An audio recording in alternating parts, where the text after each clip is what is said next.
তুমি কোন বাগানের ফুল গো আমার ইসলাম ধর্মের মূল, সকল নবীর হইতে শ্রেষ্ঠ আখেরি রাসূল। তুমি কোন বাগানের ফুল। আরব দেশে জন্ম তোমার আব্দুল্লাহরি ঘরে, উঠিল পূর্ণিমারি চাঁদ অতি অন্ধকারে। আরব দেশে জন্ম তোমার আব্দুল্লাহরি ঘরে, উঠিল পূর্ণিমারি চাঁদ অতি অন্ধকারে। আলোকিত হইল মাতা মা আমিনার কুল, তুমি কোন বাগানের ফুল। তুমি কোন বাগানের ফুল গো আমার ইসলাম ধর্মের মূল, সকল নবীর হইতে শ্রেষ্ঠ আখেরি রাসূল। তুমি কোন বাগানের ফুল। ঠিক আছে মাকমান। দো জাহানের বাদশা নবী পাইয়া সুখবর, নূর ফেরেশতা আসলেন ভাবে মা আমিনার ঘর। দো জাহানের বাদশা নবী পাইয়া সুখবর, নূর ফেরেশতা আসলেন ভাবে মা আমিনার ঘর। বেহেশতেরি সংবাদ পেলেন মুহাম্মদ রাসূল, তুমি কোন বাগানের ফুল। তুমি কোন বাগানের ফুল গো আমার ইসলাম ধর্মের মূল, সকল নবীর হইতে শ্রেষ্ঠ আখেরি রাসূল। তুমি কোন বাগানের ফুল। মা আমিনা ধন্য হলেন কোলেতে লাল পাইয়া, মারহাবা জানাই ফারিস্তা কাতার লাগিয়া।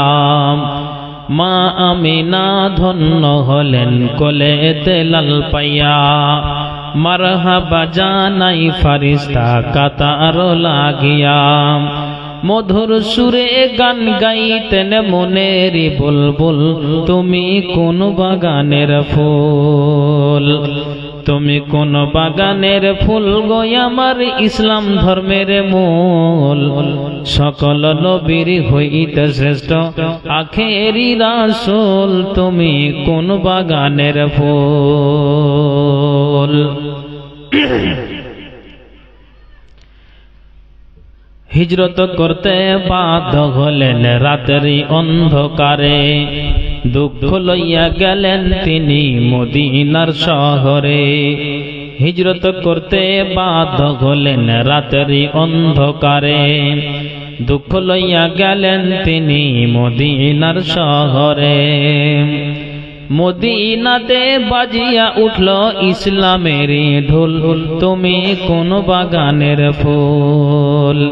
তুমি কোন বাগানের ফুল গো আমার ইসলাম ধর্মের মূল, সকল নবীর হইতে শ্রেষ্ঠ আখেরি রাসূল। তুমি কোন বাগানের ফুল। উপস্থিত কোরআন ও হাদিসের কর্ণধর ও মঞ্চে কেদারাই উপবিষ্ট যোগ্যতম সভাপতি মহাশয় এবং দূর দূরান্ত থেকে আগত তথাপি এলাকার সুপ্রিয় শ্রোতা মণ্ডলী, সর্বাগ্রে মহান স্রষ্টার কৃতজ্ঞতা জ্ঞাপন করি, যিনি আমাকে, আপনাকে, তিনাকে, উনাকে একটি ইসলামী সভা একত্রিত হওয়ার তৌফিক দিয়েছেন। তাই একটি মাত্র বাক্যের দ্বারা দিয়ে আমরা অভিনন্দন জানাই। তাই মোহাব্বতের সাথে একটু বলে উঠুন আলহামদুলিল্লাহ। তারপরে পরে যিনি ইসলামের পথ প্রদর্শক, ইসলাম হিতাকাঙ্ক্ষী, আকাঙ্ক্ষিত দিনের ভিখারি, লাস্ট প্রফেট নবী মুহাম্মদুর রাসূলুল্লাহ, পড়ুন সাল্লাল্লাহু আলাইহি ওয়াসাল্লাম। শত কোটি দুরূদ ও সালাম বর্ষিত হোক। আল্লাহুম্মা সাল্লি আলাইহি, আল্লাহুম্মা বারিক আলাইহি। সুপ্রিয় শিক্ষিত সুধী মণ্ডলী, আমি আপনাদের সম্মুখে দুটি ক্ষুদ্র আয়াত এইমাত্রই পাঠ করলাম। আয়াতের তর্জমা, ব্যাখ্যা, বিশ্লেষণ আশা করি স্টেজে সভাপতি সাহেব বসে আছেন, বুঝতে পেরেছেন। যারা আপনারা অ্যারাবিকের সঙ্গে যুক্ত আছেন আপনারাও অবগত বা বুঝতে পেরেছেন যে বিষয়টা কি হবে। তারপরও এই ঈমানকে বৃদ্ধি করার যখন একটা সুবর্ণ সুযোগ লেগেছে বা আমরা পেয়েছি, সেটাকে হাতছাড়া না করে চলুন কোরআন এবং হাদিসের আলোচনা শুনে আমরা যেন আমলে পরিণত করতে পারি। আল্লাহ তৌফিক দিন। একবার সকলে পড়ি আল্লাহুম্মা আমিন। বাবা ভাই, যে কটা মানুষ আপনারা বসে আছেন আমি আপনাদেরকে ভাগ্য মনে করব। আর এটা মানে কালিয়াচকের ব্যাপারে কিছু আমার একটা অভিজ্ঞতা আছে, মানে বিশেষ করে কালিয়াচক এরিয়ার কথাটা বলছি। কি কথা?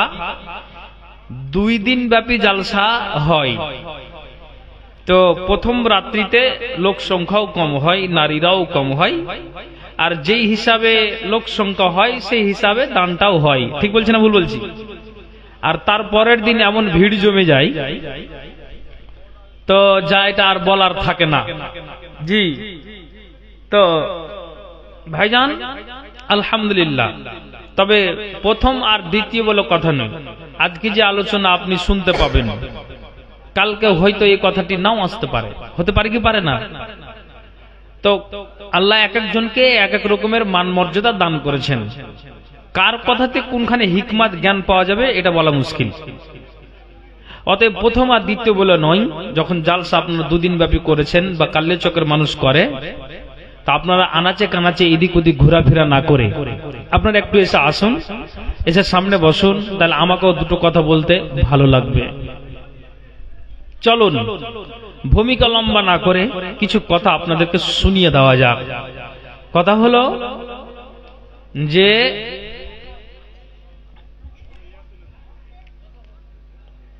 আমি আমার গ্রামের একটা কথা বলছি। আমার গ্রামে একটা নিয়ম করা আছে যে যদি কোনো মানুষ মারা যায় তো তার পরিবারের যদি কেউ নামাজ না পড়ে তো ওকে কান ধরে জানাজাতে যত লোক হাজির থাকে ওদের সামনে ওকে 7 চক্কর লাগাতে হবে, যে তুমি কান ধরে ঘুরো। যদি তুমি এতে থেকে ঢংটা ধরো, মানুষের সামনে কান ধরলে নিজেকে লজ্জিত হলে, তো তারপরে যদি তুমি নামাজটা ধরো, তো ওকে সর্দার, যার জামাতের লোক মারা গিয়েছে, তখন ওকে সর্দার ডেকে বলছে তুমি নামাজ পড়বা, 10:30টার সময় তোমার বাপকে এখন দাফন করা হবে, জানাজা হবে, তারপর দাফন হবে, তো তুমি কি নামাজ পড়বা? তো বাপ তো মারা গিয়েছে, তখন হ্যাঁ আর হু না করলে তো জানাজা থেকে বের করে দিবে। তখন টাটকা ঘা বলছে হ্যাঁ আমি নামাজ ইনশাআল্লাহ জোহর থেকে আমি পড়ব। বেচারা আজান হতে না হতে মসজিদে হাজির, আবার আসরটা আজান হতে না হতে মসজিদে হাজির, মাগরিবাও আজান হতে না হতে মসজিদে হাজির, আবার ইশারের সময় মুয়াজ্জিন আজান দেওয়ার জন্য প্রস্তুত, তার আগে এসে সামনে ইমামের পিছনে এসে বসে আছে। ফজরের সময়ও ওই বেচারা নামাজকে পড়ার জন্য হাজির হয়েছে। তার পরের দিন জোহরে আর কিন্তু ওকে খুঁজে পাওয়া যায় না। তো ওকে সর্দার বলেছিল যে তুই নামাজ পড় রে বাবা, তোর বাপের বয়স 70 থেকে 75 বছর হয়ে গিয়েছে, তোমার বাপ কবরে গেল, কেউ বাঁচতে আসেনি, সবাইকে দুনিয়া ছাড়তে হবে। তো ওকে তার পরের দিন জোহরে ওকে সর্দার জিজ্ঞেস করছে যে 5 ওয়াক্ত নামাজ তো ঠিকঠাক তুমি হাজিরি দিলে, তো তুমি আজকে জোহরে আসলে না কেন? তখন ও জবাব দিচ্ছে, যাহার পরিবারে আর বুড়া লোক নাই, এখন হাকে আর কান ধরতে হবে না মেলা দিন। কি বুঝতে পারলেন? তাহলে যেই মানুষটার মুখে এই কথাটা বের হচ্ছে, তাহলে ওর ঈমান বলে কোন একটু জায়গা আছে? হ্যাঁ না বলবেন তো আপনারা? নাই। এখন আমি আপনাকে বলছি যে এখন সমাজে আইন বেঁধে মুলবিরা, ইমাম সাহেবরা জুম্মাতে খুতবা দিয়ে, জালসাতে বক্তব্য রেখে মানুষদেরকে সোজা করা যায় না। আর তখনকার জামানাতে তাদেরকে মেরে পিটে ইসলাম থেকে তাদেরকে ত্যাগ করাতে পারেন। এখন আপনাকে গালি দিয়ে মেরে, আপনাকে কর্কশ ভাষা দিয়ে, নরম ভাষা দিয়ে, কিংবা পিটিয়ে বা আর কিছু শাস্তি দিয়ে আপনাকে ইসলামের পথে নিয়ে আসা যায় না। আর তখন তাদেরকে মেরে পিটে ইসলাম থেকে তাদেরকে ছাড়ানো যায়নি। এটাই পার্থক্য। পার্থক্য কি? আমাকে মারছে, পিটছে বা মুখের মহব্বতে বলছে আমি ধরতে পারি না যে আমার ঈমান নাই, আর ওদেরকে মারছে, পিটছে, ধর্ম ছেড়ে দাও, তো ছাড়তে পারে না। তার কারণ হলো কি, যে ওদের ঈমান ভরপুর অন্তরে জায়গা পেয়ে আছে। যেমন হযরতে বেলাল রাদিয়াল্লাহু তাআলা আনহুর বুকে 1-2 করে করে 2-3টা করে পাথর চাপা হয়েছিল। তা আহাদ আহাদ বলে যাচ্ছে, বলছে বল নবীর দিনকে তুই ছেড়ে দে, পাথর নামিয়ে দেওয়া হবে। তো বলে জীবন চলে যাক, কিন্তু আমি আহাদ বলা ছাড়বো না। একবার বলেন সুবহানাল্লাহ। তো কথাটা বলেন তো, এদের শাস্তি দিয়ে ধর্ম থেকে ত্যাগ করাতে পেরেছে? সুমাইয়া নামক যেই নারীটা, তার আবরুতে লজ্জায় স্থানে বল্লমকে ভরিয়ে দেওয়া হয়েছে, তারপরে তাকে দিন থেকে ত্যাগ করাতে পারেনি। এই করে করে অনেক সাহাবীর ইতিহাস রয়েছে। তো ওদেরকে মেরে ধর্ম ত্যাগ করাতে পারেনি, আর আপনাকে বুঝিয়ে ধর্মের দিকে নিয়ে আসা যায় না। পার্থক্য কি? ওদের ঈমান ছিল, আমার ঈমান হারা হয়ে গেছে। একটা লোক, ইসরায়েল আর ফিলিস্তিনে লড়াই চলছে, লোকটা কাঁদতে কাঁদতে এসে 150 টাকা আমাকে দান দিচ্ছে কোন জায়গাতে। বলছে এই টাকাটা আমি ফিলিস্তিনের জন্য দান করলাম। বলছি কেন ভাই? এই যে ফিলিস্তিনের মুসলমানকে যেন আল্লাহ হেফাজত করে, মুসলমান মসজিদ আকসা দখল হয়ে গেল, অনেক ছোট ছোট বাচ্চাদের তারা যেন হত্যা হয়ে গেল, শহীদ হয়ে গেল, বৃদ্ধ মানুষরা শহীদ হলো, যুবকেরা জান দিয়ে দিল, প্রাণ দিয়ে দিল। তা আমি 150 টাকা দিলাম যেন ফিলিস্তিনের মানুষকে আল্লাহ হেফাজত করে। জি বাস, আলহামদুলিল্লাহ, ভালো কথা। চলে যাওয়ার পর ওকে ঘুরিয়ে ডাকছি যে আপনি শুনেন তো। ওকে বলছে আপনি কি নামাজ পড়েন? কিছু বলি সাহেব আমি ওটাই পারি না। আচ্ছা আপনি আমাকে কথাটা বলেন তো, 150 টাকা দিয়ে ফিলিস্তিনের জন্য খুব গায়ে দরদ, তো তোমার যে নিজের আমলটা নাই, তো তোমাকে যে আল্লাহ জুতা পিটা করবে কিয়ামতের দিন ফেরেশতার দ্বারা দিয়ে, তো এটা তোমার হুঁশ হয় না? কথা কি বুঝতে পেরেছেন আমার? কোটি কোটি টাকা যদি আপনি দান করে দেন, আর মূল ইবাদত নামাজ যদি আমার আর আপনার না থাকে, কিয়ামতের দিন কোনো চান্স নেই। ফিলিস্তিনের জন্য কোন কথা? আপনি নিজের জন্য কোটি কোটি টাকা বই দিতে গেল, আপনার যদি মূল ইবাদত নামাজ না থাকে, তাহলে আপনার ওই সমস্ত ডায়েরিতে যতগুলি আমল উঠা থাকে সবতে লাল কালি পড়বে।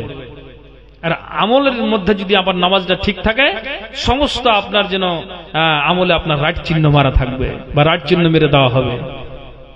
ভাইজান, তো যাহা কিছু করে না কেন ইখলাসের সহিত আমাকে আপনাকে করতে হবে। আমি একটা আয়াত পড়েছি, দেখেন তাদের ঈমানটা কেমন আর আমাদের ঈমানটা কেমন, ভালো করে বুঝার চেষ্টা করবেন। যে দুটো কথা বলবো আপনাকে, আমি ফালতু কথা বলে সময় নষ্ট করব না ইনশাআল্লাহ। ভালো করে বুঝার চেষ্টা করবেন যে ওদের ঈমানটা কেমন, আমাদের ঈমানটা কেমন। আনাস রাদিয়াল্লাহু তাআলা আনহু বলছেন যে রাসূল সাল্লাল্লাহু আলাইহি সাল্লাম তিনি নিজে বলছেন যে আমার কত কষ্ট হয় যে তিনি খিদের জ্বালাতে তিনি পেটে পাথর বেঁধেছেন। ইতিহাস জানেন না? রাসূল সাল্লাল্লাহু আলাইহি সাল্লাম তিনি খিদের জ্বালায় পেটে পাথর বেঁধেছিলেন।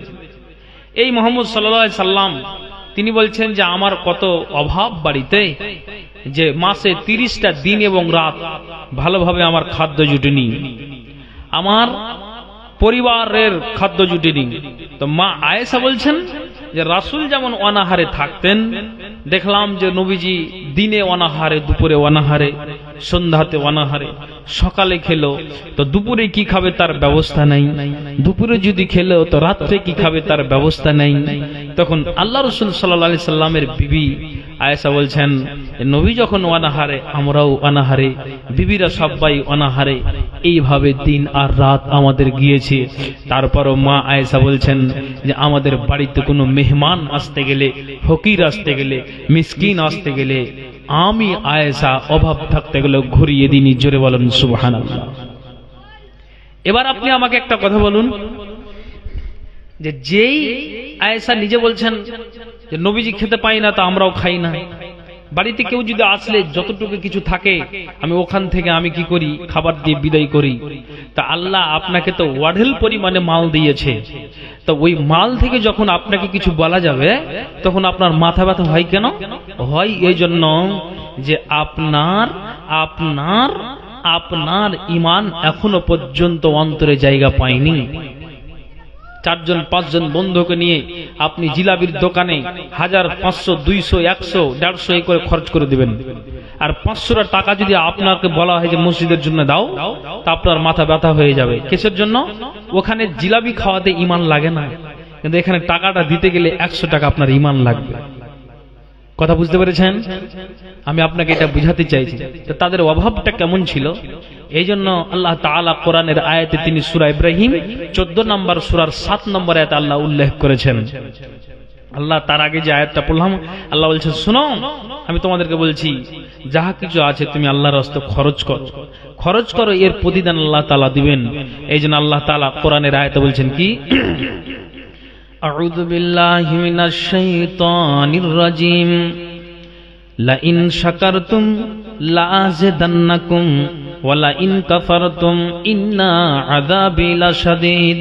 আল্লাহ বলছেন যা আমি দিয়েছি এতে থেকে তুমি আল্লাহর শুকরিয়া আদায় করো, আল্লাহর কৃতজ্ঞতা জ্ঞাপন করো, আল্লাহর প্রশংসা করো।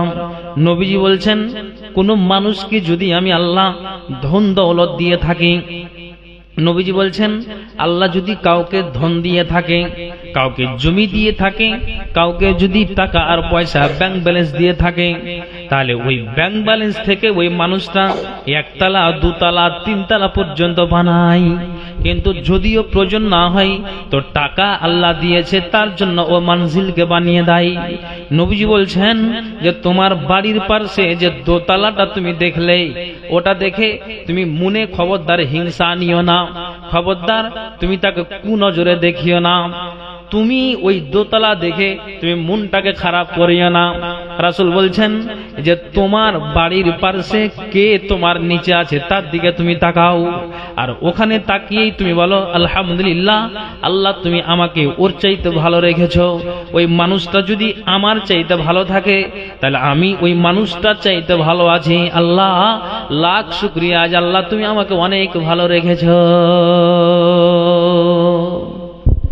আপনি এইভাবে আপনি আল্লাহর কাছে শুকরিয়া আদায় করেন যা আপনাকে আল্লাহ দিয়েছে। আল্লাহ তাআলা বলে দিয়েছেন যা তোমাকে দিয়েছে এতে থেকে তুমি আল্লাহর শুকরিয়া আদায় করো। তখন আল্লাহর কোরআন জবাব দিয়েছে যদি তুমি অসন্তুষ্টি হও, আল্লাহর কৃতজ্ঞতা জ্ঞাপন না করো, আল্লাহ জবাব দিলেন ইন্না আযাবি লাশাদীদ, তোমাকে যা ধন দেওয়া গিয়েছে এতে থেকে যদি তুমি আদায় না করো তাহলে আল্লাহ তাআলা জানিয়ে দিলেন যে তোমার জন্য কঠিন যন্ত্রণাদায়ক শাস্তি রয়েছে, ওই শাস্তিতেই তোমাকে গ্রেফতার করা হবে। তাহলে যা আল্লাহ আপনাকে দিয়েছে আপনি এদের থেকে আল্লাহর শুকরিয়া আদায় করুন। আমি আপনাকে একটা কথা বলি, ভারতবর্ষের ভিতরে একজন ধনী ব্যক্তি, সবচাইতে ধনী ব্যক্তি যে মানুষটা, তার নামটা জানেন কি? হ্যাঁ, মুকেশ আম্বানি। এই মুকেশ আম্বানির ছেলে, তার একটা আপনি জবাব শুনেছেন? ছেলে বলছে যে আমি আমার বাবার বাড়ির দিকে যখন তাকাই তো আমার মন ভরে না।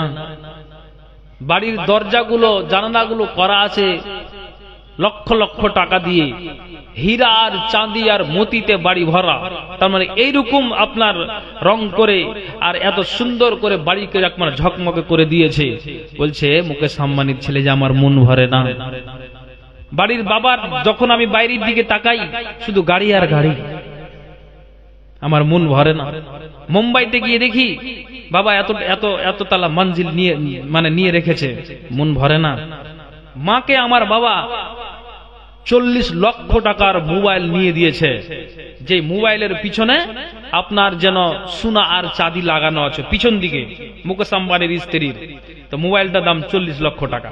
বলছে তাও আমার মন ভরে না। তো ওকে বলা হচ্ছে যে কেন? একজন ধনী ঘরের ছেলে, বিশ্বে কয়েকজন ধনীর ভিতরে তোমার বাবা তো তার ভিতরে 10 থেকে 11 নম্বরে আছে, তো কিসের জন্য মাথাটা ব্যথা? জবাব দিচ্ছে এই জন্য যে আমার ঈশ্বর, আমার ভগবান আমাকে কি অসুখ দিয়েছে যে আমি আমার শরীরকে চিকিৎসা করার জন্য আমি আমেরিকা গেলাম, আমি ইংল্যান্ড গেলাম, আমি পাকিস্তান গেলাম, আমি আফগানিস্তান গেলাম, আমি ভারতের আনাচে কানাচে বড় বড় ডাক্তারদেরকে দিয়ে চিকিৎসা করালাম, আমি ওয়ার্ল্ড বডিকে চেক আপ করালাম। তো এত বড় ডাক্তার, গভীর জ্ঞানের ডাক্তার, তারপরও বলছে কি রোগ আছে রে বাবা বুঝতে পারা যায় না। তো আমি চিরজন্মের মতো অসুস্থ হয়ে আছি, তো বাবার জমি আর জায়গা নিয়ে কি করব, ধন আর সম্পদ নিয়ে কি করব, নিজের শরীরটা সুখ নাই, তো এতগুলি ধন আমার চোখে সুঝে না। কথা বুঝতে পেরেছেন? তাহলে আল্লাহ যা আপনাকে সুস্থ শরীরে রেখেছে তো বড় একটা নিয়ামত, এটা আপনাকে ভেবে নিতে হবে। রাসূলের হাদিস আছে, তিরমিজি রাহমাতুল্লাহ আলাই তিনি একটা হাদিস বর্ণনা করছেন, কি জানেন? নবীজি বলছেন, মান বাতা আমিনান ফি সিরবিহি মুআফান ফি বাদানিহি ইনদাহু কুতু ইয়াউমিহি ফাকা আন্নামা হিজাত লাহু দুনিয়া বিহাজাফিরহা। রাসূল বলছেন যে শোনো, যেই মানুষটাকে একটা কুঁড়ে ঘর, একটা টিনের ঘর, এই একটা মানুষ নিজে একটা আপনার যেন খেড়ের ছাউনির ঘরে সে বসবাস করে, যদি ঝড় হয় তাহলে ফাঁক দিয়ে বাতাস আসে, বৃষ্টির সময় বৃষ্টি টাপুর টুপুর করে পড়ে, তো নবীজি বলছেন ওই মানুষটা কি করে, ওই বাড়িটাতে কি করে, একটা সুন্দর করে ঘরকে বানিয়ে ওই ঘরে আরাম করে ঘুমায়। এক, নবীজি বলছেন মুআফান ফি বাদানিহি, যার শরীরটাকে আল্লাহ 24 ঘন্টায় সুস্থ রেখেছে। দুই, 3 নম্বরে নবীজি বলছেন ইনদাহু কুতু ইয়াউমিহি, তোমার বাড়িতে একদিনের খাওয়ার আছে, একদিনের খোরাক আছে, তার পরের দিন কি খাবে যতক্ষণ পর্যন্ত তুমি ব্যবস্থা না করে নিবে ততক্ষণ পর্যন্ত তুমি তোমার বিবি আহার করতে পারবে না। তো নবীজি বলছেন 3টা কথা হাদিসটাতে পাওয়া গেল।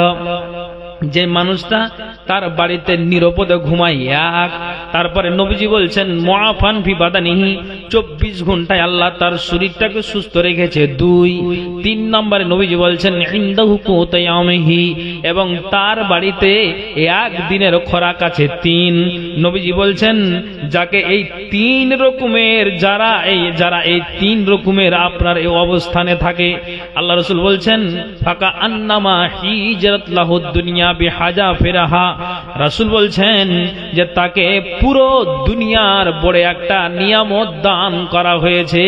একবার জোরে বলুন সুবহানাল্লাহ। বুঝতে পারলেন? তাহলে এই পার কালীনগর গ্রামের মানুষেরা আপনি আমাকে জবাব দেন তো, দেন আপনারা নিজেই নিজের উত্তরটা করেন যে একদিনের খোরাক আমার বাড়িতে আছেন, আল্লাহ আমাদেরকে অঢেল পরিমাণ মাল দিয়েছে, কোনটা অঢেল পরিমাণ আল্লাহ মাল দিয়েছে? দেয়নি? অনেক আল্লাহ আমাদের সুখ দিয়েছে, শান্তি দিয়েছে। আগের দাদিরা আর নানিরা গল্প করেছে, যারে নাতি কত অভাব ছিল, যে ওদের মুখে শোনা কথা চোখে দেখেনি, বলছে তোর নানা কাপড় একটা খরিদ করে নিয়ে আসার পর কোন দিন আর দিবে এটা ভুলে যেতে হয়েছে, আর টিওল চেপে গোসল করেছি, ভিজা কাপড়ে গলিতে দাঁড়িয়ে থেকেছি, যতক্ষণ পর্যন্ত কাপড় না শুকিয়েছে আমি আর ভিতরে যেতে পারিনি, ভিজা কাপড় নিয়ে বিছানায় যাব, এরকম অভাব ছিল। আচ্ছা এরকম হতে পারে কি পারে না? ছিল। আমি আপনাকে বলছি যে আল্লাহ আমাদেরকে অনেক অনেক অনেক সুখে রেখেছে। এই জন্য আল্লাহ বলছেন শোনো, যা তোমাকে দেওয়া হয়েছে এতে থেকে তুমি আল্লাহর শুকরিয়া আদায় করো। আল্লাহ তুমি আমাকে খুব ভালো রেখেছো, আল্লাহ ওর দোতলা থাকলে কি হবে, আমার নিচেতে এই লোকটা এরকম অবস্থাতে আছে, ওর থেকে আল্লাহ তুমি ভালো রেখেছো, আলহামদুলিল্লাহ, আল্লাহর শুকরিয়া। আল্লাহ বলছে যখন তুমি আল্লাহর শুকরিয়া আদায় করবে তখন তোমার বাড়িতে কিন্তু বরকত শুরু হয়ে যাবে। আর যখন তুমি বলবে আল্লাহ ওকে দিছে আমাকে দাওনি, তখন আল্লাহ তাআলার কোরআন বলছেন শোনো, তোমাকে ওই আযাবে গ্রেফতার করা হবে শুধু আল্লাহর নাশুকর করার কারণে। তাহলে যা আল্লাহ আপনাকে আমাকে দিয়েছে এতে থেকে আপনি আল্লাহর শুকরিয়া আদায় করুন। ওদের ঈমানটা কেমন ছিল তা আমি আপনাকে বুঝাবার জন্য বলছি। কত অভাবটা ছিল ভালো করে শুনবেন। আল্লাহ পাকের রাসূল তিনাকে মা খাদিজা বলছেন, কি বলছেন জানেন? ভালো করে শুনবেন। একটা আয়াত আমি পড়লাম, আল্লাহ তাআলা বলছেন যে শুনে রাখো, যতটুকু তোমাকে আল্লাহ মাল দিয়েছে ওই মাল থেকে তুমি আল্লাহর শুকরিয়া আদায় করো। মা খাদিজা নবীজিকে বলছেন, আল্লাহ পাক রাসূল গো, দ্বীনকে রক্ষা করার জন্য, কোরআনকে বাঁচানোর জন্য, দ্বীনকে রক্ষা করার জন্য, কোরআনকে বাঁচানোর জন্য নবীজি গো যুদ্ধের ময়দানে তারা ইসলামকে বাঁচানোর জন্য সারা দিন আর রাত তারা নাইট ডিউটি করে সিকিউরিটি গার্ড হয়ে দাঁড়িয়ে থাকে। তা আপনার মাথা ব্যথা কেন যে ওদেরকে খাবারের ব্যবস্থা দিতে হবে? আপনার বাড়ি থেকে পাইট গিয়েছে, তো ওদেরকে খাবারের ব্যবস্থার জন্য আপনার মাথাটা ব্যথা হয়। তো তেমনি নবীজিকে খাদিজা তিনি নিজেই সান্ত্বনা দিচ্ছেন, নবীজি গো, আমাকে আল্লাহ অর্থাৎ আমার বাপকে আল্লাহ অনেক মাল দিয়েছে, আমার বাপকে আল্লাহ তাআলা অঢেল পরিমাণে মাল দিয়েছে। নবীজি গো, আমি ওই মালগুলিকে নিয়েছে আমি খাদিজা নিজের নাকের আমি গয়না বানাবো না, নিজের হাতের পলা বানাবো না, নিজের গলার হারকে বানাবো না, আমি পায়ের পাতাকে বানাবো না, আমি কানের দুল বানাবো না, আমি নাকের ফুল বানাবো না। খাদিজা বলছেন, আমি ওখান থেকে বাপের বাড়ি থেকে ওই ফারাইজ মূলে যতগুলি মাল পাবো ওই সমস্ত মালকে এক জায়গাতে জমা করে আমি ওই মালগুলিকে ওই যুদ্ধের ময়দানে যে সাহাবীরা আছে তাদের জন্য খাবারের ব্যবস্থা করে দিব। আর যুদ্ধের জন্য যদি তরবারি কেনার প্রয়োজন হয়, যদি অস্ত্রের প্রয়োজন হয়, আমি খাদিজা তার ব্যবস্থা করে দিব। এক কথায় নবীজি গো, আপনাকে টেনশন নিতে হবে না, আল্লাহ আমার আব্বাকে মাল দিয়েছে, ওই মালগুলিকে নিয়েছে এক জায়গাতে জমা করে আমি খাদিজা সমস্ত মালকে আল্লাহ রাস্তাতে দান করে দিব। একবার জোরে বলুন সুবহানাল্লাহ, বলেন সুবহানাল্লাহ। তো এদের মনটা কেমন দেখেন তো, ছিল অভাব। খাদিজা বড় লোকের মেয়ে ছিলেন, ওটা ঠিক আছে, কিন্তু ইমানের জোশটা দেখেন যে আমি বাপের বাড়ি থেকে মাল নিয়েছে, এটা মাল নিজের কাজে আমি ব্যবহার করব না, সমস্ত মালকে এক জায়গাতে জমা করে যা হবে আমি সমস্ত কিছু আল্লাহর রাস্তাতে আমি দান করে দেবো। একবার জোরে বলেন সুবহানাল্লাহ। ভারতবর্ষের মানুষ একটা ব্যক্তির জন্য, হিন্দু আর মুসলিম, জৈন, খ্রিস্টান, বৌদ্ধ, সে যেই আপনার জাতি হোক না কেন, যেই জাতি হোক না কেন, তার জন্য এক মিনিটের জন্য ভেবেছে, ভাবেনি যে লোকটা মারা গেল, কে কেজি ভুলে গেছেন আপনারা? কিছুদিন আগেই তো মারা গেল। হ্যাঁ, কে? হ্যাঁ, এই যে ভাইয়ের নাম মনে চলেছে, রতন টাটা। মানুষ ভাবেনি, চলে গেল একজন দানশীল ব্যক্তি, আরে অমুসলিম হতে গেলেও কি হবে? আমি আপনাকে বলছি, আপনার মনটা থাকতে হবে, জাল্লা আপনাকে দিয়েছে, আপনার মাথা ব্যথা কিসের? কবরে যাবেন না, মরবেন না, দুনিয়াতে বেঁচে থাকবেন, মালদণ্ড নিয়ে আপনি থাকবেন, কতদিন থাকবেন? 50, 60, 70, এই তো, তারপর সব যে হাত ছাড়া হয়ে যাবে, আপনার মাথা কি ঘুরে না? তাহলে খাদিজার জবাবটা নেন। উনি বলছেন, বাপের বাড়ি থেকে সমস্ত কিছু মালকে নিয়েছে, আমি সমস্ত মালকে আল্লাহর রাস্তাতে আমি সমস্ত কিছু মালকে আমি দান করে দিই, একটা নিজের কাজের জন্য ব্যবহার করব না। আবার জোরে বলেন তো সুবহানাল্লাহ, আল্লাহু আকবার। তাহলে দেখেন যে তাদের মনটা কেমন ছিল। আর একটা আপনাকে আমি হাদিস শোনাচ্ছি, হাদিসটা বুখারী এবং মুসলিমে আছে, মুত্তাফাকুন আলাইহি। বুখারী মুসলিম হাদিসের বর্ণনা। কি হাদিস? নবীজি মসজিদে নববীতে সাহাবাদেরকে নিয়ে আছেন, আর ওই সময়ে একজন ব্যক্তি চলে এসেছেন। আসার পরে নবীজিকে বলছেন, আল্লাহ পাকের রাসূল, আপনি আমার পেটের দিকে তাকান, কয়েকদিন ধরে নবীজি গো আমি খেতে পাইনি, আপনি আমাকে খাবারের ব্যবস্থা করে দিন। তখন নবীজি বললেন যে তুমি আমার বিবিদের কাছে যাও, আমার বিবিরা অবশ্যই খাদ্যের ব্যবস্থা করে দিবে। ওই ব্যক্তিটা বলছেন যে আমি রাসূলের কথা মতো আমি বাড়ি চলে গেলাম। বাড়ি গিয়ে আয়েশা বলছেন, আমি চতুর্দিকে খুঁজতে আরম্ভ করলাম, বাড়িতে পানি ছাড়া কোনো ব্যবস্থা নাই, হাফসার কাছে গেলাম, হাফসা ওই একই জবাব দিল যে বাড়িতে কোনো খাবারের ব্যবস্থা নাই। কেন নাই? যেহেতু নবীজি বলেছেন কিন্তু বাড়িতে অভাব। মা আয়েশা বলছেন যেই টাইমে নবীজি অনাহারে থাকেন সেই সময়ে আমিও বিবিরাও অনাহারে থাকি।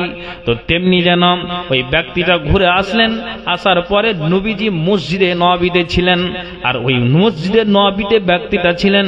আর ওই সময়ে মা ওই ব্যক্তিটা বলছেন নবীজি গো, আপনার অভাবের সংসার থেকে উত্তর এলো, বাড়িতে আপনার পানি ছাড়া কোনো ব্যবস্থা নাই।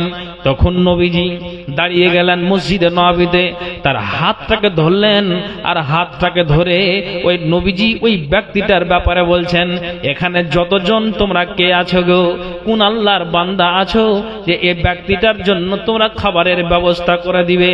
তখন একজন আনসারী ব্যক্তি বলছেন, ফাকালা রাজুলুম মিনাল আনসারে আনা, নবীজি গো আমি আছি। আনসারী ব্যক্তি বলছেন আমাকে দিন, আমি আপনার মেহমানকে বাড়ি নিয়ে যাব, আর বাড়ি নিয়ে গিয়ে আমি সুন্দর করে তার খাবারের ব্যবস্থা করে দিব। আপনি আমাকে দিন, আমি এই ব্যক্তিটার অসম্মান করব না। হাদিস বুখারী। নবীজি দিয়ে দিলেন যে যাও। ভালো করে শুনবেন যে তাদের মনটা কেমন ছিল, ঈমান কেমন ছিল। বাড়ি থেকে বিবি দিকে আওয়াজ দিচ্ছে, বুখারীর হাদিস। তখন বিবিকে বলছেন, বিবি। বিবি দরজা খুলে দিয়ে বলছে যে হ্যাঁ স্বামীজান কি বলছো? এই দেখো এটা রাসূলের মেহমান, এর তুমি খাবারের ব্যবস্থা করো। সঙ্গে সঙ্গে বিবি তখন চিন্তিত হলেন। কেন? যেমন আপনাকে বলি, রান্না করা ভাতে যদি কোনো মেহমান আসে, অনেক মায়েদের মনটা বিরক্ত হয়। তো ওই মায়ের ওই আপনার আনসারীর বিবির যেন মন বিরক্ত হয়নি, চিন্তা হয়ে গিয়েছে। স্বামীজান আপনি রাসূলের মেহমানকে নিয়ে এসেছেন, এমন একটা মেহমানকে, তা আপনি কি আপনার বাড়ির খবর রেখেছেন? দুইটা বাচ্চা আপনার সকাল থেকে নিয়ে আমাকে আমার পা ধরে গড়াগড়ি করে কাঁদছে, মা তুমি খাবারের ব্যবস্থা করে দাও, যেইভাবে হোক না কেন আমাকে খেতে হবে। বাচ্চা দুটো কাঁদছে, মা তুমি খেতে দাও, মা তুমি খেতে দাও। তখন কিন্তু মা কোনো খাবারের জোগাড় না পেয়ে মা তাদের শরীরে হাতটাকে বোলায় আর ঘুমটা দিয়ে দেয়। এই করে করে সকাল গেল, দুপুর গেল, সন্ধ্যার বেলাতে এবার ওই বাচ্চা দুটো যেন কাঁদছে যে মা তুমি খেতে দাও, মা তুমি খাবারের ব্যবস্থা করে দাও। তখন যেন ওই আনসারী ব্যক্তির বিবি বলছেন, স্বামীজান আপনি যে এই মেহমানকে নিয়ে এসেছেন, আপনার বাড়িতে মাত্র দুটো রুটির সমান আটা আছে, আর এর বেশি বাড়িতে আপনার খাবারের ব্যবস্থা নাই। না বাড়িতে না চাল আছে, না বাড়িতে না ডাল আছে, এক কথাই বাড়িতে আপনার আর কোনো খাবারের ব্যবস্থা নাই। তা আপনি খাবেন না আপনার ছেলেদের খাওয়াবো, না আমি নিজে খাবো, না রাসূলের মেহমানকে খাওয়াবো? এই দুটো রুটি ছাড়া আর কোনো ব্যবস্থা নাই। বলেন তো সুবহানাল্লাহ। আপনারা একটু হ্যাঁ আর হু করবেন। এখানে যতজন আছেন আপনারা একটু আমার সাথে কথা বলেন তো, এরকম অভাব এই পার কালিনগর গ্রামের মানুষের আছে? একটু হ্যাঁ না বলবেন, একটু বলবেন, বলেন নাই। কিন্তু অভাব একটা আমি দেখাতে পারবো, বলবো ঈমানের অভাব আছে। এটা ঠিক বললাম না ভুল বললাম? জি। তো আপনার অভাব নাই, আল্লাহ আপনাকে মাল দিয়েছে, আপনি ওখান থেকে আল্লাহর রাস্তা দিন। তো এই ব্যক্তিটার জবাব শুনেন। তখন ও আনসারী ব্যক্তি বলছেন যে বিবি শোনো, দুনিয়াটা কত দিনের? না তো নবীজি বলেছেন 60 থেকে 70 বছরের জিন্দেগি। কোন নবীর উম্মতেরা কওমেরা বেঁচেছে 500 বছর, 150 বছর। নবীকা আদম 1000 বছর, নূহ আলাইহিস সালাম 1000 বছর। এই করে করে কোন কওমেরা 500 বছর, 150 বছর, এই করে করে তারা আয় পেয়েছেন। কিন্তু আমরা কতদিন বাঁচবো? নবীজি বলেছেন 60 ইলা 70, 60 থেকে 70 বছর বাঁচবে, এর বেশি বাঁচবে না। আনসারী ব্যক্তি বলছেন, ও আমার বিবি শোনো, 60-70 বছর জিন্দেগিতে আয়েশ আরাম করে কোনো লাভ নাই। আখিরাতের পুঁজি করতে হবে, আখিরাত তৈরি করতে হবে। ও আমার বিবি শুনে রাখো, এই বাচ্চা দুটোকে তুমি সুন্দর করে তেলকে তুমি সুন্দর করে তার শরীরে সুন্দর করে তেলটাকে মাখিয়ে সারাটা শরীরে হাতটাকে বুলিয়ে বিবি তুমি বাচ্চা দুটোকে অনাহারে ঘুমিয়ে দাও। আর অনাহারে ঘুমিয়ে দিয়ে আমিও অনাহারে থাকবো, তুমিও অনাহারে থাকবে। আর আল্লাহ রসুলকে এই দুটো রুটিকে বানিয়ে দিতে হবে। আর এই দুটো রুটিকে বানিয়ে দিয়ে রসুলের মেহমানের সম্মান করতে হবে। আল্লাহর কসম করে বলি বিবি, আমি রসুলের মেহমানের অপমান করতে পারবো না। একবার জোরে বলুন সুবহানাল্লাহ। আল্লাহু আকবার। দেখেন দেখেন কি তাদের ঈমান। বিবি বলছে স্বামী আপনি যেটা বলবেন আমি রাজি। বাচ্চা দুটোকে ঘুমিয়ে দেওয়া হলো, রুটি তৈরি করা হলো। রুটি যখন তৈরি করার পরে দাস্তারখানাকে বিছিয়ে দিয়ে তার সামনে দুটো রুটিকে কিন্তু এগিয়ে দেওয়া হলো, পানি এগিয়ে দেওয়া হলো, আর তরি তরকারি যা দিবে এগিয়ে দেওয়া হলো। আর এগিয়ে দেওয়ার পরে তখন এবার ওই আপনার মেহমানকে বলছে যে আপনি খান। কিন্তু ওইখানে আনসারী ব্যক্তি মেজবান দাঁড়িয়ে আছে। হাদিস বুখারীর, ভালো করে শুনবেন। তখন মেহমান কি বলছেন জানেন? যেমন আপনাদের পার কালীনগরে আমি এসেছি, আমাকে খেতে দিয়েছেন, তা আমি বলছি ভাই আপনার আমার সাথে খান। কোন দিন ডাকবেন কি ডাকবেন না, আবার নসিবে মিলবে কি মিলবে না, তো একটু খান আমার সাথে। বলছে না মোল্লা সাহেব আমাদের খাওয়া হয়ে গেছে। তো এটা ডাকছে কিসের জন্য? একটা ভালোবাসা মহব্বত, এটাই তো। তো তেমনি মেহমান বলছে যে মেজবান আপনি আমার সাথে খান, একা একা খাবো এটা কেমন লাগছে। তখন মেহমান বলছেন আল্লাহ, এখন যদি আমি মেহমানের সাথে বসে খাই তাহলে হতে পারে যে মেহমানের এই দুটো রুটিতে পেট ভরে যাবে। আর আমি যদি ওখান থেকে একটা রুটি খেয়ে নিই তাহলে হতে পারে একটা রুটিতে মেহমানের পেট ভরবে না। তখন আমি চিন্তায় পড়ে গেলাম। তখন আমি বললাম যে আপনি খান, আমরা পরে খাবো। কিন্তু বুঝতে দেয় না যে বাড়িতে এরকম আর অভাব আছে না, আর খাবারের ব্যবস্থা আছে। সুবহানাল্লাহ। তখন ওই মেহমান বারবার করে ডাকছেন, ওগো আল্লাহর ওগো মেজবান আপনি খান, আপনি দাঁড়িয়ে থাকবেন, আপনার বিবি দাঁড়িয়ে থাকবে, আর আমি একা একা দাস্তারখানাতে বসে খাবার খাবো, এটা আমাকে কেমন লাগে। তখন বিবিকে ওই আপনার আনসারী ব্যক্তি বলছেন, বিবি তুমি শোনো, যখন মেজবান আমাকে বারবার করে বলছে যে এখন যদি এই লাইট গুলিনকে, জালসার প্যান্ডেলের লাইট গুলিনকে যদি বন্ধ করে দেওয়া হয় আমার চেহারাটা কেমন আপনি বুঝতে পারবেন না, আপনার চেহারা কেমন আমি বুঝতে পারবো না। তেমনি বিবিকে চোখের ইশারা দিয়ে, হাতের ইশারা দিয়ে বলল যে সামনে যে চারাকটা জ্বলছে, মোমবাতি জ্বলছে, কোন একটা আপনার প্রদীপ জ্বলছে, ওই জায়গাতে তুমি কি করো, মোমবাতিটাকে তুমি বন্ধ করে দাও, তুমি চারাকটাকে বন্ধ করে দাও।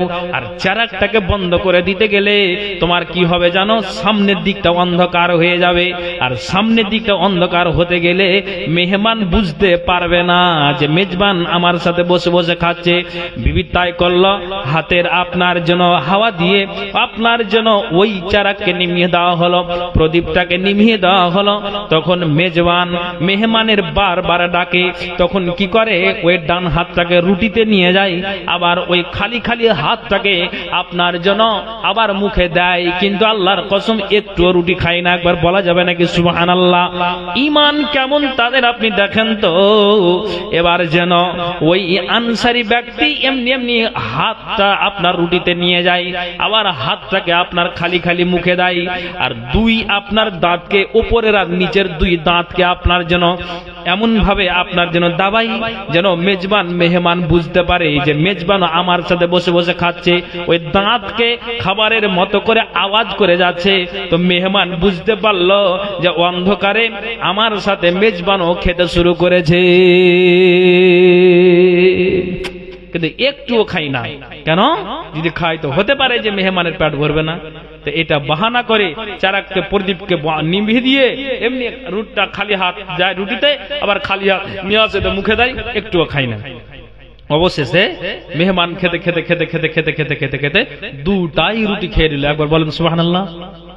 দুটো রুটিকে যখন খেয়ে নিল, খেয়ে নেওয়ার পরে তখন এবার ফজরের আজান না আপনার খাওয়া দাওয়া হয়ে গেল। তখন ওই মেহমানের জন্য মানে আপনার জন্য সুন্দর করে বিছানাকে বিছিয়ে দেওয়া হলো, যেখানে আপনি আরাম করেন ওখানে আরাম করতে দেওয়া হলো। মসজিদে আজান হচ্ছে, আসসালাতু সালাতু খায়রুম মিনান নাওম। পারকালী নগর গ্রামের মানুষেরা উঠে যাও, ঘুমের চাইতে নামাজ উত্তম, আর ঘুমিয়ে থাকিও না। তখন মেহমান উঠলেন, উযু বানালেন, আর উযু বানিয়ে নামাজটাকে আদায় করলেন মেহমান আর মেজবান। আর আদায় করে নেওয়ার পরে দেখবেন যে যাদের হাই প্রেসার আছে, সুগার আছে, তারা অতি সকাল সকাল 1 কিলোমিটার পর্যন্ত হাঁটা দেয় কি দেয় না? তেমনি ওই আনসারি ব্যক্তি আর ওই আল্লাহ রসুলের মেহমান তারা ফজরের নামাজটাকে আদায় করে তারা দুইজন তারা নবীজির দরবারে তারা হাঁটতে আরম্ভ করলেন। যেতে যেতে যেতে যেতে নবীজির নামাজ পড়ে নেওয়ার পরে তিনি মসজিদে নববীতে আছেন। ওই মুহূর্তে মসজিদে নববীতেই ওই আপনার মেহমান আর মেজবান গেলেন। ফালাম্মা আসবাহা গাদা ইলান নবী সাল্লাল্লাহু আলাইহি ওয়াসাল্লাম, তারা অতি সকালে নবীজির দরবারে গেলেন। আর নবীজির দরবারে যাওয়ার পরে সুবহানাল্লাহ, নবীজি বলছেন, ওরে আনসারী ব্যক্তি, আজকে তুমি তুমি ব্যবহারটা করেছো, আজকে তুমি মেহমানের সাথে আজকে তুমি যে ব্যবহারটা দেখিয়েছো, তোমার বিবি যা ব্যবহারটা দেখিয়েছে, তোমরা স্বামী স্ত্রী যা আজকে আচরণ করেছো, এত উত্তম ব্যবহার দেখিয়েছো। তো ও মেজবান, তুমি কান খুলে শোনো, আনসারী ব্যক্তি তুমি কান খুলে শোনো। আজকে তোমার ব্যবহারে, রাতের ব্যবহারে, তোমার বিবির ব্যবহারে কেমন ব্যবহার করেছো? তুমি অনাহারে, তোমার বিবি অনাহারে, তোমার বাচ্চা দুটোকে অনাহারে। আর এই করে করে তুমি কি করলে? মেহমানের তুমি সম্মান করলে, বাড়িতে বুঝতে দিলে না যে খাবারের আর ব্যবস্থা নাই। তোমার ইমানের ভোল্টেজটা কতটুকু? নবীজি বলছেন, এইরকম তোমরা দুইজন উত্তম ব্যবহার দেখার কারণে রাসূল বলছেন, জাহিকাল্লাহুল লাইলাতা, আল্লাহ তাআলা তোমাদের ব্যবহারে, স্বামী স্ত্রীর ব্যবহারে আল্লাহ আজ রাতে হেসেছেন। একবার বলেন সুবহানাল্লাহ। আও আযামা মিন ফালিকুমা, এবং আল্লাহ বড় তাআজ্জুব প্রকাশ করেছেন। আল্লাহু আকবার। তোমার বাড়িতে খাবার নাই, তারপরে মেহমানকে বুঝতে দিলে না, তো এরকম করে তুমি সহযোগিতা করলে এখন পর্যন্ত তোমরা অনাহার আছো বাড়ির পরিবার সহ, কিন্তু তোমাদের এই কাণ্ড, এই ব্যবহার দেখে আল্লাহ রাতে হেসেছেন, আল্লাহ তাজ্জব প্রকাশ করেছেন। তো নবীজি কি জবাব দিলেন? মেহমানরে আল্লাহ কোরআনে জবাব দিয়েছেন, লা ইন শাকারতুম লা আযদান্নাকুম ওয়া লা ইন কাফারতুম ইন্না আযাবি লাশাদীদ। আল্লাহ বলছেন, যা তোমাকে ধন দিয়েছি, মাল দিয়েছি, এতে থেকে তুমি আল্লাহর শুকরিয়া আদায় করো, আল্লাহর কৃতজ্ঞতা জ্ঞাপন করো। যদি অকৃতজ্ঞ হও, ইন্না আযাবি লাশাদীদ, আমার আযাব বড় কঠিন, সেই আযাবে তোমাদেরকে গ্রেফতার করা হবে। তো নবীজি বলছেন, আনসারী ব্যক্তি তুমি কান খুলে শোনো, আজকে রাত্রে তোমাদের এই ব্যবহারটা দেখে, তোমাদের আচরণটা দেখে শুনো, নবীজি আমার তিনি স্বয়ং ঘোষণা করলেন এরকম সম্মান করে দেওয়ার কারণে, বাড়িতে অভাব থাকার কারণে তারপরও তুমি এরকম সম্মান করেছো। এই সম্মানের বিনিময়ে নবীজি বললেন যে তোমরা স্বামী স্ত্রী দুজনেই আল্লাহর জান্নাতে যাবে। একবার বলুন সুবহানাল্লাহ। দুজনেই তোমরা আল্লাহর জান্নাতে যাবে। কেন? তোমাদের বাড়িতে অভাব, তারপর অভাব বুঝতে দাওনি, তুমি এইভাবে ইমানের জোশে তুমি সম্মান করেছো। আল্লাহু আকবার। বলেন না জি সুবহানাল্লাহ। ভাইজান, আমি কি বলতে চাইছি আপনাকে, কোনটা কথা বুঝাতে চাইছি? বুঝাতে চাইছি এটাই যে তাদের ইমান কেমন। আর আল্লাহ আমার আপনার অভাব রাখেনি, তারপরেও কেন আমার মাথাটা ব্যথা হয়? আমার মাথা কেন ব্যথা হয়? একটা হাদিস বলবো, আজকে প্রথম রাত্রি জালসা, লোকের সমাগম এরকমই হবে। আমি একটা হাদিস বলবো, আর একটা ইমানের কথা বলবো। পর্দার আড়ালে মা বোন আছেন, যে খাদিজার কথা বললাম, যে খাদিজা বললেন বাপের বাড়ি থেকে যা কিছু মাল পাবো আমি সমস্ত আল্লাহর রাস্তায় দান করে দিব। এই আনসারী ব্যক্তির খবর কি শুনলেন? বাড়িতে অভাব, তারপরও তিনি না খেয়ে, বিবিকে না খাইয়ে, ছেলেদেরকে না খাইয়ে তেনারা জান্নাতকে এইভাবে হাসিল করলেন। আল্লাহ আমার আপনার অভাব রাখিনি, কিন্তু ইমানের অভাব রেখেছে, এটাকে সরাতে হবে এই দান খায়রাত নামাজ রোজার মাধ্যম দিয়েই। তো একজন নারীর হাতে, একটা নারীর হাতে আল্লাহ পাকের রাসূল তিনি কি করলেন জানেন? যে নারী, তুমি কি এই সোনার পলার কি যাকাত আদায় করেছো? আরেক রিওয়ায়েতে আছে, আতুহিব্বু, তুমি কি পছন্দ করো যে কিয়ামতের দিনে আমাকে আগুনের দুটি কোড়া পড়া হোক, মানে বালা পড়া হোক, তুমি কি এটা চাও? তখন নারীটা নবীজিকে বলছেন যে আল্লাহ পাকের রাসূল, আপনি এটা কথা কেন বললেন? তখন নবীজি বলছেন, সোনাকে পড়া নারীদের জন্য জায়েজ আছে, কিন্তু ওই সোনা আর চাঁদি যদি হিসাবের মধ্যে পড়ে যায় তাহলে তোমাকে যাকাত দিতে হবে। কোন মানুষের বাড়িতে যদি 1 লক্ষ টাকা থাকে কিংবা ব্যাংক ব্যালেন্স 1 লক্ষ টাকা থাকে আর বাকি টাকা দিয়ে আপনি আপনার সংসারটাকে মেনটেন করে নেন, তো নবীজি বলছেন ওই 1 লক্ষ টাকার বিনিময়ে ওখান থেকে তুমি কি করো, 2500 টাকার যাকাতকে বের করে দাও। যখনই তুমি 2500 টাকার যাকাতকে বের করবে, 1 লক্ষ থেকে বাকি মালটা তোমার হালাল হয়ে গেল।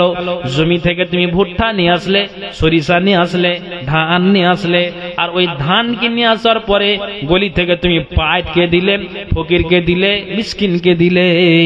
নবীজি বলছেন যে ওখান থেকে তুমি কি করো, ওষুধটাকে বের করে দাও। যখনই তুমি ওষুধটাকে বের করবে তখনই আল্লাহ রাসূল বলছেন এই ওষুধটাকে বের করে দেওয়ার কারণে বাকি মালটা তোমার হালাল হয়ে গেল। নবীজি বলছেন শুনে রাখো, যদি তোমার এটা হিসাবের মধ্যে পড়ে যায় তো তোমাকে যাকাত দিতে হবে। নারীটা কি জবাব দিচ্ছেন জানেন? আল্লাহ পাকের রাসূল, যদি আমি এটার যাকাত আদায় করি তো লাভ কি আছে, না করলে ক্ষতি কি আছে? ভালো করে শুনবেন। তখন নারীটা কি বলছেন জানেন? যদি আদায় করি তো লাভ কি, না করলে ক্ষতি কি? হ্যাঁ, এবার নবীজি বলছেন ক্ষতি কি তুমি জানো? যদি তুমি শরীয়তের কাজকে উল্টো করেছো, আল্লাহ তোমাকে যা দিয়েছে যদি তুমি অসন্তুষ্ট অর্জন করো, তাহলে কিয়ামতের দিনে যখন তোমাকে আগুনের 2টা বালা পড়া হবে, আগুনের 2টা বালা পড়িয়ে দেওয়ার কারণে তোমার সারাটা শরীরের চামড়া ঝলসে যাবে, খসে যাবে, পড়ে যাবে। সারা দুনিয়ার মানুষ দেখবে এই নারীটা কিসের জন্য এরকম হালাত, না তো যাকাতকে অস্বীকার করার কারণ। তখন তোমার সারাটা শরীরের চামড়াকে ঝলসে দেওয়া হবে আগুনের 2টা পলা পড়িয়ে দেওয়ার কারণে।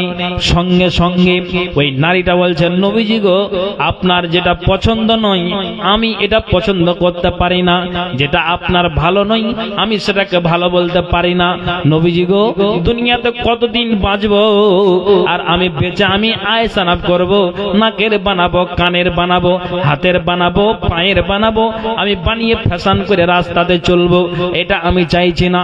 নবীজি গো, আমি এই যে কাপ সোনার পলাকে আপনার সম্মুখে খুলে ফেলে দিলাম, চালিয়ে দিলাম। কেন চালিয়ে দিলাম? যেটা নবীকে পছন্দ নয় আমার মতে একটা নারী, সেটাকে আমি পছন্দ করব না। ভাইজান কি বুঝতে পারলেন? যেই নারীটাকে একবার বলা মাত্র সোনার পলাকে খুলে দিলেন যে আমি আখিরাত বরবাদ করতে চাই না, আমি আখিরাত বরবাদ করব না, আমার দুনিয়াতে সুখ আর শান্তির দরকার নেই, আমার আখিরাতটাই যথেষ্ট। যদি আমি আখিরাতটাকে আমি যদি নিজের আয়ত্ত করে নিতে পারি আমলের বিনিময়ে, ওটাই আলহামদুলিল্লাহ। কিন্তু নবীজিকে যেটা আপনার পছন্দ নয় আমি এটাকে খুলে খুলে দিয়ে দিলাম। আমি আর সোনার পলাকে যতদিন বাঁচবো আমি আর জিন্দেগিতে সোনার পলাকে হাতে করব না। একবার জোরে বলেন সুবহানাল্লাহ। তাদের ঈমানটা ছিল কেমন? তাদের ঈমান ছিল কেমন? এই জন্য আপনাকে আমি বলছি যে আল্লাহ আপনাকে যা দিয়েছে ওতে থেকেই তুমি কি করো, আল্লাহর শুকরিয়া আদায় করে মসজিদকে দাও, মাদ্রাসাকে দাও, ফকিরকে দাও, মিসকিনকে দাও, কিন্তু বেজ্জত করি। ভাই বাঁচবেন কতদিন বলেন তো? কোন দিন বাঁচবেন? একটা হাদিস, জানা হাদিস বলেনি। নবীজি বলছেন যে প্রতিদিন সকালে 2টা ফারিস্তা অবতীর্ণ হয়, আর 2টা ফারিস্তা পারকালী নগরের 2 মাথাতে দাঁড়ায়। একটা উত্তর দিকে আর একটা হলো দক্ষিণ দিকে। আর দুইটা ফারিস্তা বলে যে আল্লাহ, তুমি যাকে মাল দিয়েছো, যাকে তুমি ধন দিয়েছো, এ মাল যারা মসজিদকে দেয়, মাদ্রাসাকে দেয়, ফকিরকে দেয়, মিসকিনকে দেয়, আল্লাহ তুমি যত তাড়াতাড়ি পারো এর মালকে তুমি আল্লাহ বরকত দাও, তার রুজি-রুটিতে বরকত দাও, তার বাড়িতে কোনোদিন অভাব দিও না, যতদিন বাঁচবে যেন তার মালকে আল্লাহ তুমি মালামাল করে দিও, বরকতে পূর্ণ করে দিও। আল্লাহ যেহেতু তার নিয়তটা ঠিক আছে, ফকির আসতে গেলে ঘুরিয়ে দেয় না, যা তার পকেটে আছে ওখান থেকেই বের করে দেয়। আল্লাহ পাকের রাসূল গো, আল্লাহ রাব্বুল আলামিন গো, আমি তোমার কাছে ফারিস্তা দোয়া করি, এর নিয়তটা আর ঠিক আছে, তো অতএব এর মালকে আল্লাহ তুমি আরো মালামাল করে দাও। একবার বলুন তো সুবহানাল্লাহ। আর একটা ফারিস্তা যারা অবতীর্ণ হয়ে আছে, ওই ফারিস্তা অবতীর্ণ আছে, ওই ফারিস্তা বলে আল্লাহ, এই পারকালী নগরের উত্তর মাথার মানুষটাকে আল্লাহ দেখছি, ধন দিয়েছো, মাল দিয়েছো, টাকা দিয়েছো, পয়সা দিয়েছো, এরা দান করে না, এরা তোমাকে ভালোবাসে না, মসজিদে যায় না, ইবাদত করে না, যাকে তুমি মাল দিয়েছো মালের অপব্যবহার করে। তারা কি করে? তারা জুয়ার আড্ডাতে কাটাই, তাসের আড্ডাতে আপনার ব্যয় করে দেয়, সময়টাকে নষ্ট করে, মাল নষ্ট করে এমনি এমনি খরচ করে যায়। আর একটা ফকির আসতে গেলে, মসজিদের চাঁদা চাইতে গেলে তাদের মাথাটা ব্যথা হয়ে যায়। তো নবীজি আল্লাহর ফারিস্তা বলেন আল্লাহ গো, তোমার কাছে অ্যাপ্লিকেশন জানাই, যত তাড়াতাড়ি পারো এই বেচারাকে তুমি মাল দিয়েছো, এই মালটাকে তুমি যত তাড়াতাড়ি পারো তুমি ধ্বংস করে দাও, আর এবং তার বাড়িতে তুমি অভাব আল্লাহ দিয়ে দাও। এইভাবে আল্লাহর ফারিস্তা দুইজন প্রতিদিন সকালে নামবে, যার যেরকম নিয়ত সেই হিসাবে তারা দোয়া করবে। সহিহ হাদিস। তাহলে আপনি তো বুঝতে পারছেন আল্লাহ আপনাকে যথেষ্ট পরিমাণে জ্ঞান দিয়েছেন, তাহলে মাথা ব্যথা কিসের? ঈমান হারা মানুষ তার জন্য নবীজি কি বলছেন? আতবাউল মাইয়াতা সালাসাতুন, মাইয়াতের পিছনে পিছনে তিনখানা বস্তু যায়। কি কি যায়?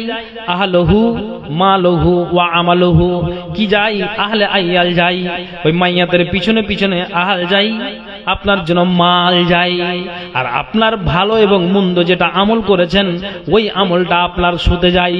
সাথে গিয়ে নবীজি বলছেন ফায়ারজিউ ইসনানে, আবার ওই কবর থেকে দুইখানা বস্তু ফিরে চলে আসে। কি কি ফিরে আসে? নবীজি বলছেন আহলহু ওয়া মালহু, যে তোমার বংশরা, তোমার চাচারা, যেই তোমার কাকুরা, দাদুরা, নানুরা, যেই তোমার আত্মীয় স্বজন গ্রামবাসীরা মাটি দিতে গিয়েছে, মাটি দেওয়া যখন ক্লিয়ার হয়ে যাবে তখন ওরা কিন্তু কবর থেকে তারা ফিরে চলে আসবে। নবীজি বলছেন ওয়া মালহু, আর যে মালটাকে তোমার পিছনে পিছনে মাল গিয়েছে, ওই মালও ওখান থেকে কবর থেকে ফিরে চলে আসে। নবীজি বলছেন শুনে রাখো, ওয়াইয়াবকা ওয়াহিদুন আমালহু, এবং তোমার কি হয় তুমি জানো, যে তোমার কবরে তুমি ভালো আমল করো কিংবা মন্দ আমল তুমি করে গিয়েছো, সেটা তোমার কবরে অবশিষ্ট থেকে যায়। তাহলে কি বুঝতে পারলেন? যে আপনার মাল, ধন, টাকা পয়সা কিছুই সঙ্গে যাবে না, আর শুধু আমলটাই থাকবে। তাহলে ভাইজান, আমরা মালের বরকত চাই, আমরা মালের ধ্বংস চাই না।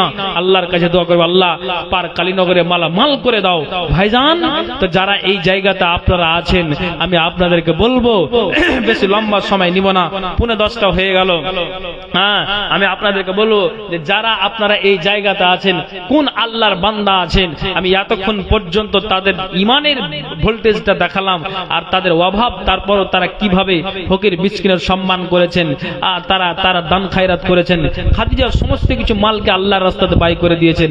আপনার মাথা ব্যথা করলে হবে না, ইমানকে বৃদ্ধি করতে হবে এগুলোর মাধ্যম দিয়েই।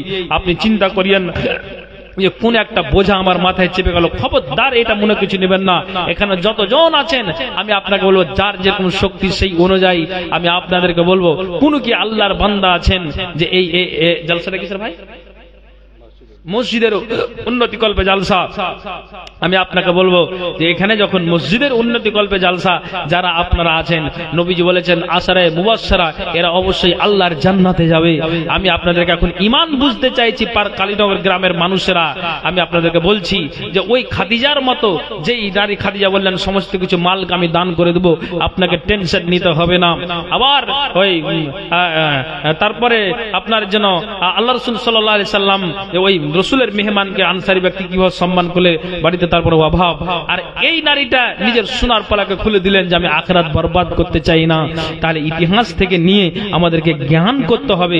আমি আপনাদেরকে বলবো, যারা আপনারা এই জায়গাতে আছেন, কোন আল্লাহর বান্দা আছেন, দেখি ইমান এখানেই বুঝতে পারা যাবে। 10টা সাহাবীর নাম নবীজি উল্লেখ করেছেন, এরা অবশ্যই আল্লাহর জান্নাতে যাবে। নগদ বাকি যাই হোক না কেন, শুধু লিস্ট আপনি নামটা লিখান যে কে আছেন। সর্বপ্রথম আপনি বলবেন, মাওলানা আমি 5000 টাকা দিতে পারবো, আমি 2000 দিতে পারবো, আমি 10,000 দিতে পারবো।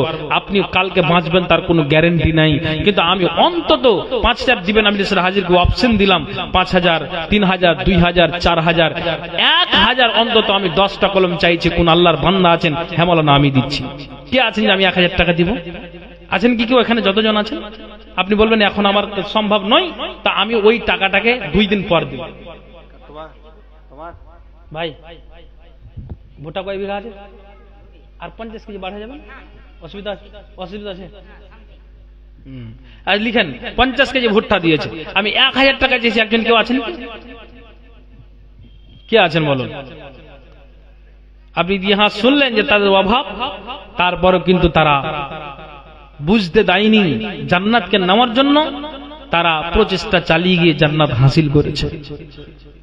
আমি আপনাদেরকে বলছি যে কারা আপনারা আছেন বলুন, কে আছেন বলুন যে হ্যাঁ আমি দিচ্ছি। বলেন আল্লাহর ওয়াস্তে যে বলেন আমি দিচ্ছি 1000 টাকা। বলেন আল্লাহর ওয়াস্তে বলুন। এমন কোন দরদি আল্লাহর বান্দা আছেন এই মসজিদের জন্য জালসা যে আমি দিচ্ছি হ্যাঁ 1000 টাকা? আপনার নাই তো আপনি এখানে লিস্ট করুন। যেমন এই ভাই 50 কেজি ভুট্টা দিলেন, তো এই ভুট্টাটা কি উনি এখন দিচ্ছেন না? কালকে দিবেন, 2 দিন পর দিবেন। তেমনি আপনিও সময় নিয়ে নেন, আপনি 2 দিন পরে দিবেন যে হ্যাঁ মাওলানা আমি দিচ্ছি। মনটাকে বাড়ান, ইমানটাকে বাড়ান। কবরে আমাদেরকে সবাইকে শুইতে হবে, যেতে হবে, কেউ আমরা বাঁচতে আসেনি। আপনারা বলুন যে আমি দিচ্ছি। হ্যাঁ বলুন যে 1000 টাকা। কেউ কে আছেন যে আমি দেবো মাওলানা? একজন অন্তত বলুন। এতজনের ভিতরে কোন আল্লাহর বান্দাকে কি পাওয়া যাবে না? একজনকে কি পাওয়া যাবে না? কোন আল্লাহর বান্দা আছে? বলুন আল্লাহর ওয়াস্তে। জি 500 নগদ, 500 বাকি। আচ্ছা আলহামদুলিল্লাহ লিখে দেন। কত আছে ভাই? 1000 টাকা আলহামদুলিল্লাহ। 2 কলম হয়ে গেল। বলেন তো দেখি কি আল্লাহর বান্দা আছেন? নূর হোসেন 500 বাকি লিখেন। 500 টাকা উনি নগদ দিয়েছেন। 1000 টাকা কে আছেন বলুন?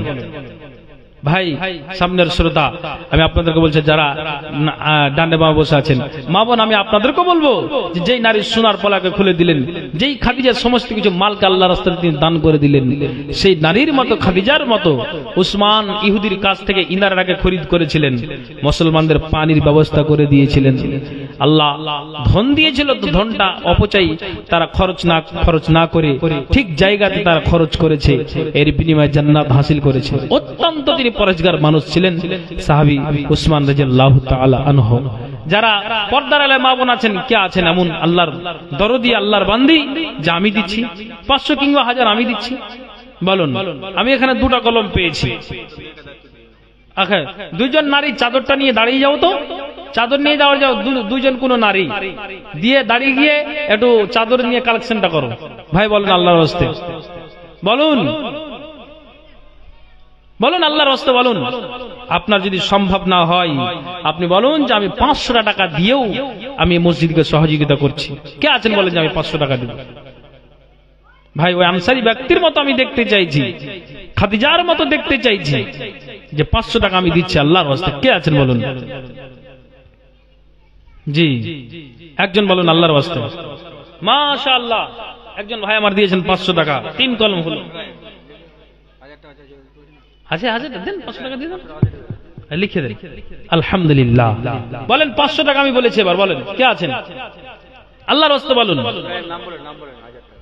1000 টাকা। ভাইয়ের নাম কি?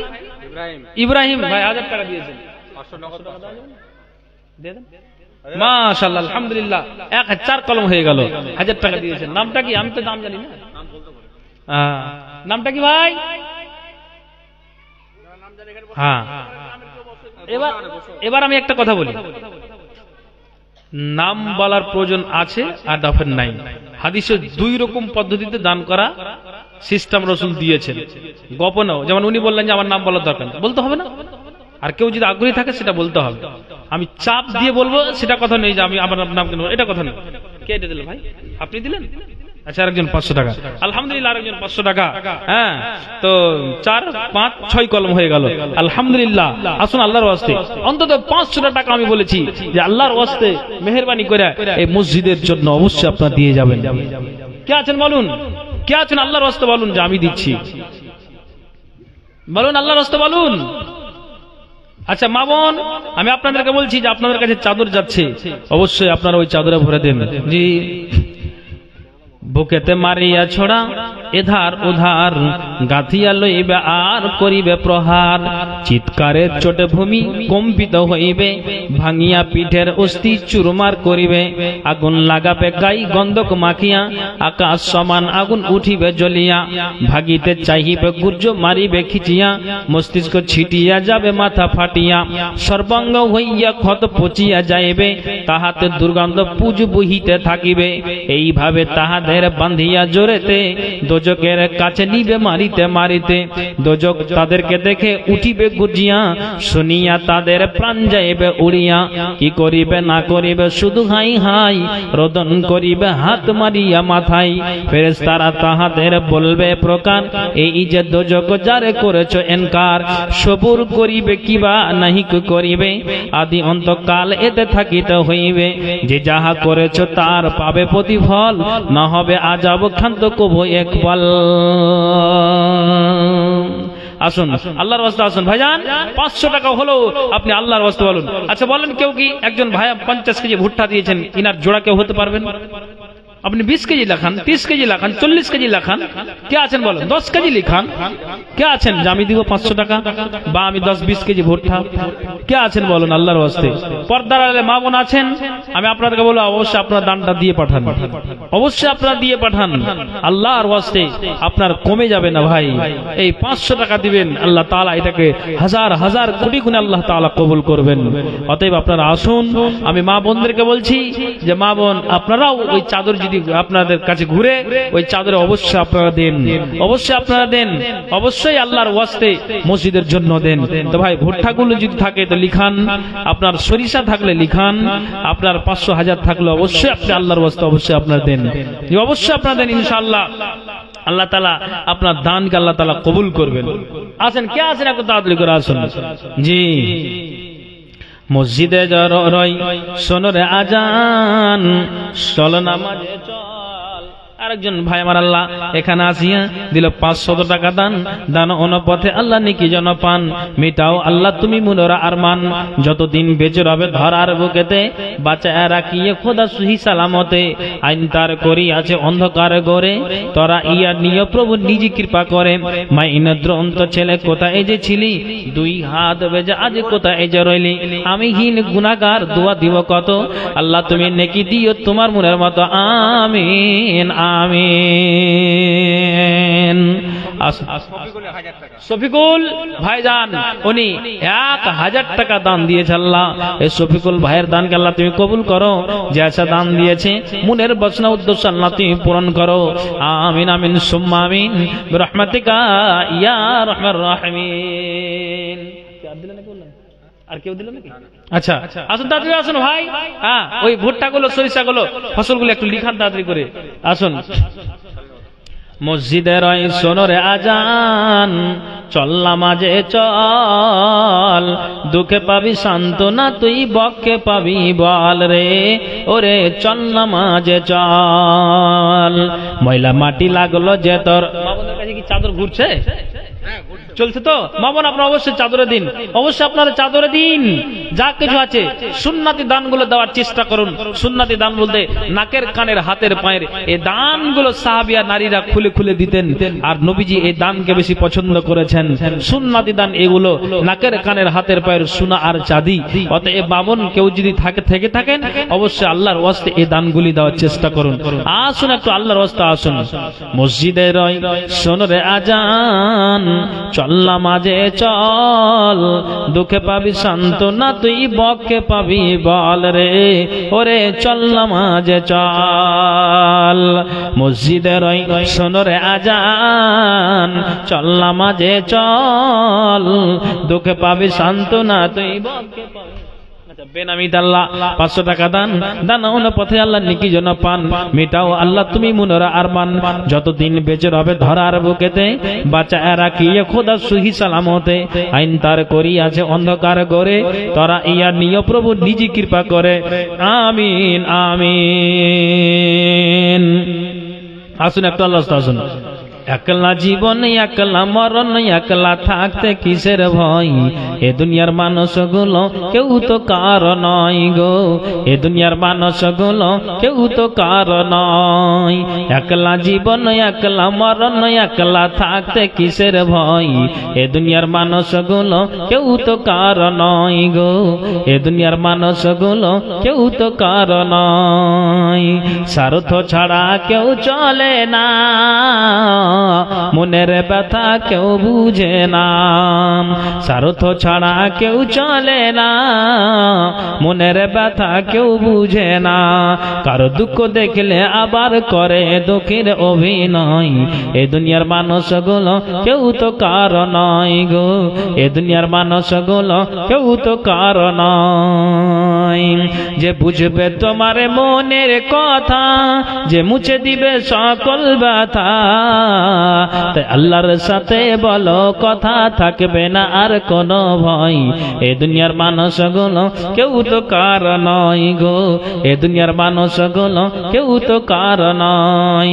একলা জীবন একলা মরণ, একলা থাকতে কিসের ভয়, এ দুনিয়ার মানুষগুলো কেউ তো কার নয় গো, এ দুনিয়ার মানুষগুলো কেউ তো কার নয়। মোহাম্মদ জামিরুল আমিন রে,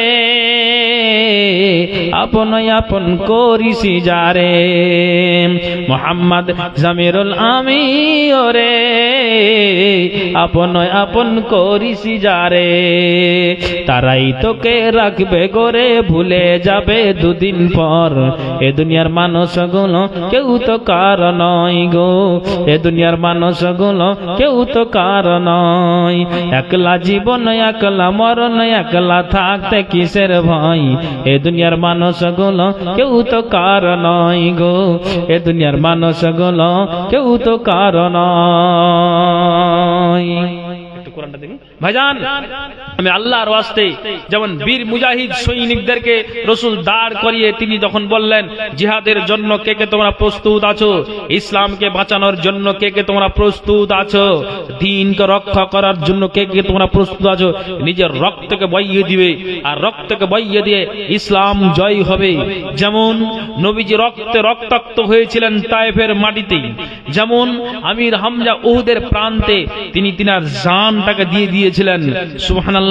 এই করে করে অনেক সাহাবী বদরের প্রান্তে 313 থেকে 14 জন সাহাবী ইসলামের জন্য লড়াই করে 14 জন সাহাবী শহীদ হয়েছিলেন। ভাইজান আমি আপনাদেরকে বলবো, তাদেরকে যখনই বলা হতো তারা থমকে, তারা ঈমানের জোশে, নবীজি আমার নামটা আপনি লিস্টে লিখুন, আমি যাব ইসলামের জন্য লড়াই করতে, আমি শহীদ হয়ে মারা গেলে কিয়ামতের দিন আমি বিনা হিসাবে জান্নাত যাব, অতএব আল্লাহ রাসূল আমি প্রস্তুত আছি। আল্লাহু আকবার। তারা আফসোস করেছে। ঈমানটা কাকে বলে গো ভাইজান? আমি আপনাদেরকে এখানে যতজন আছেন, আমি একটা ঈমানের সহিত একটা কথা বলবো, ওই বীর মুজাহিদের মতো।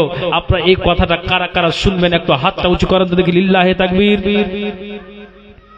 লিল্লাহে তাকবীর, হাতটা উঁচু করেন। লিল্লাহে তাকবীর। ভাইজান এখানে যতজন আছেন ইনশাআল্লাহ আল্লাহ তাআলা আপনার ঈমান বৃদ্ধি করবে। এখানে যতজন আছেন আমি আপনাদেরকে বলবো যে আপনারা 1000 2000 আপনি আগামীকাল 5000 দিবেন, যেহেতু 2 দিন ব্যাপী জালসা, ঠিক আছে। কিন্তু এই যে কোরআনের 30টা পারা আছে, আমি আপনাদেরকে বলবো আল্লাহ তাআলা 3টি কথা দিয়ে সমস্ত কোরআনকে আল্লাহ তাআলা ভরে দিয়েছেন। আমি আপনাদেরকে বলবো এখানে যতজন আছেন পারাটা 30 হতে পারে, লোক সংখ্যা 30-এর অধিক রয়েছেন। মা বোন সকলকে মিলে আমি মা বোনদেরকে বলছি, এখানে সামিল করছি, আপনাদেরকে সামিল করছি। আমি বীর মুজাহিদের মতো আমি আপনাদেরকে দেখতে চাইছি।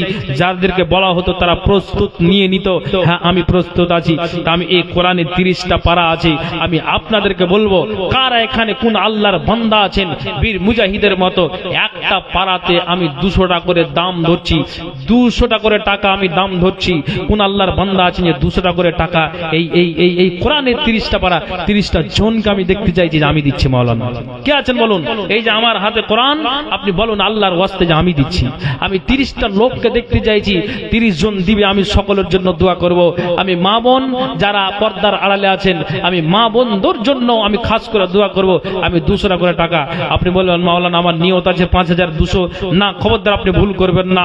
এটা শুধু আমি বীর মুজাহিদের মতো আমি দেখতে চাইছি, মাত্র 200 টাকা করে টাকা। একটু আসুন আল্লাহর ওয়াস্তে, আপনাকে আমি প্রেসার দিয়ে চাপ দিয়ে বলছি না, একটু আসুন এসে আপনি বলবেন যে হ্যাঁ আমি দিচ্ছি। লোক সংখ্যা যেমন আমি সেই হিসেবে কথা বলছি, আপনারা আসুন তো কে আছেন, একে একে আসবেন আর আপনারা আমার কাছ থেকে দোয়া নিয়ে যাবেন। আমি 200 টাকা করে টাকা চেয়েছি, বেশি চাইনি। একটু এই কোরআনটাকে, কোরআনে 30টা পারা যা আল্লাহ বলেছেন আলহামদুলিল্লাহ মাশাআল্লাহ, একজন ভাই আমার উনি দিয়েছেন 200 টাকা। এই কোরআনের পারা এক পারা দাম উনি দিয়েছেন আলহামদুলিল্লাহ। আল্লাহ গো, আরেকজন ভাই আমার আল্লাহ উনি দিয়েছেন আল্লাহ 200 টাকা। আল্লাহ তুমি এই দানকে সাদরে গ্রহণ করো। আল্লাহ যে এসে দান দিয়েছে, কেটা ভাই একজন দিল নাকি না, ওটা আলাদা। মাশাআল্লাহ আলহামদুলিল্লাহ, 1 2 3টা কলম হলো। আল্লাহ গো, আরেকজন ভাই আমার উনি দিয়েছেন 4টা কলম হলো। মাশাআল্লাহ আরেকজন দিয়েছেন 5টা কলম হলো। আমি 200 টাকা করে টাকা চাইছি, 5টা কলম হলো। তো আল্লাহর ওয়াস্তে মাশাআল্লাহ 6টা কলম হলো। হ্যাঁ আসুন আল্লাহর ওয়াস্তে, আল্লাহ গো 7টা কলম হলো। মা বোন আপনাদের দান এখন আসেনি, 8টা কলম হলো। আল্লাহ 9টা কলম হলো। আল্লাহ গো, আচ্ছা আলহামদুলিল্লাহ ভাই আমার আমি 200 চেয়েছি, উনি দিয়েছেন 500 টাকা। আল্লাহ গো, আল্লাহ গো 9টা কলম হলো। আল্লাহ যে আশা দান দিল মনের বসরা উদ্দেশ্য আল্লাহ তুমি পূরণ করো। ভাই 200 টাকা করে টাকা অবশ্যই সবার কাছে আছে, কিন্তু মনটাকে একটু বড় করেন, ইমানটাকে একটু ইমানকে বৃদ্ধি করার জন্য একটু প্রচেষ্টা রাখেন। আমি আপনাদেরকে বলছি আসুন 200 টাকা করে টাকা বেশি বলিনি। মা বোন আপনাদের দান টোটাল আসেনি, ব্যাপারটা কি আমি বুঝতে পারছি না। অবশ্যই মা বোন আপনারা অবশ্যই চাদরে যদি ধরে থাকেন দানটা দিয়ে পাঠান, সুন্নতি দানকে দিয়ে পাঠান। অবশ্যই আপনারা আসুন আল্লাহর ওয়াস্তে। মাশাআল্লাহ আরেকজন ভাই আমার উনি দিয়েছেন 10টা কলম হয়ে গেল।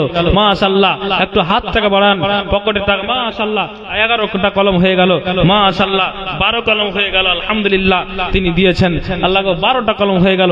একটু আল্লাহর ওয়াস্তে আসুন, আসুন আল্লাহর ওয়াস্তে। মাশাআল্লাহ আচ্ছা 13 কলম হলো। মাশাআল্লাহ 14 কলম হলো। মাশাআল্লাহ আসুন একটু আল্লাহর ওয়াস্তে আসুন। 14 কলম হলো।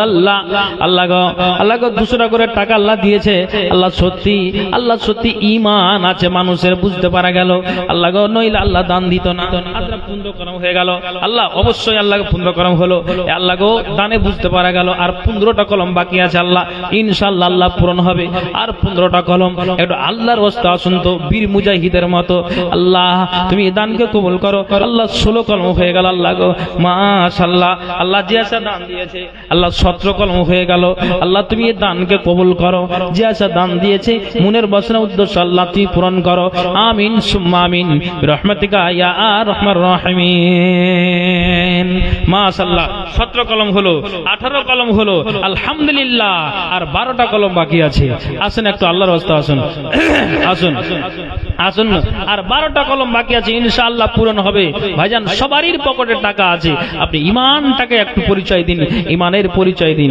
ঈমানের পথে অবিচল থেকে আমার মরণ যেন হয়। ঈমানের পথে অবিচল থেকে আমার মরণ যেন হয়। 19 কলম হলো।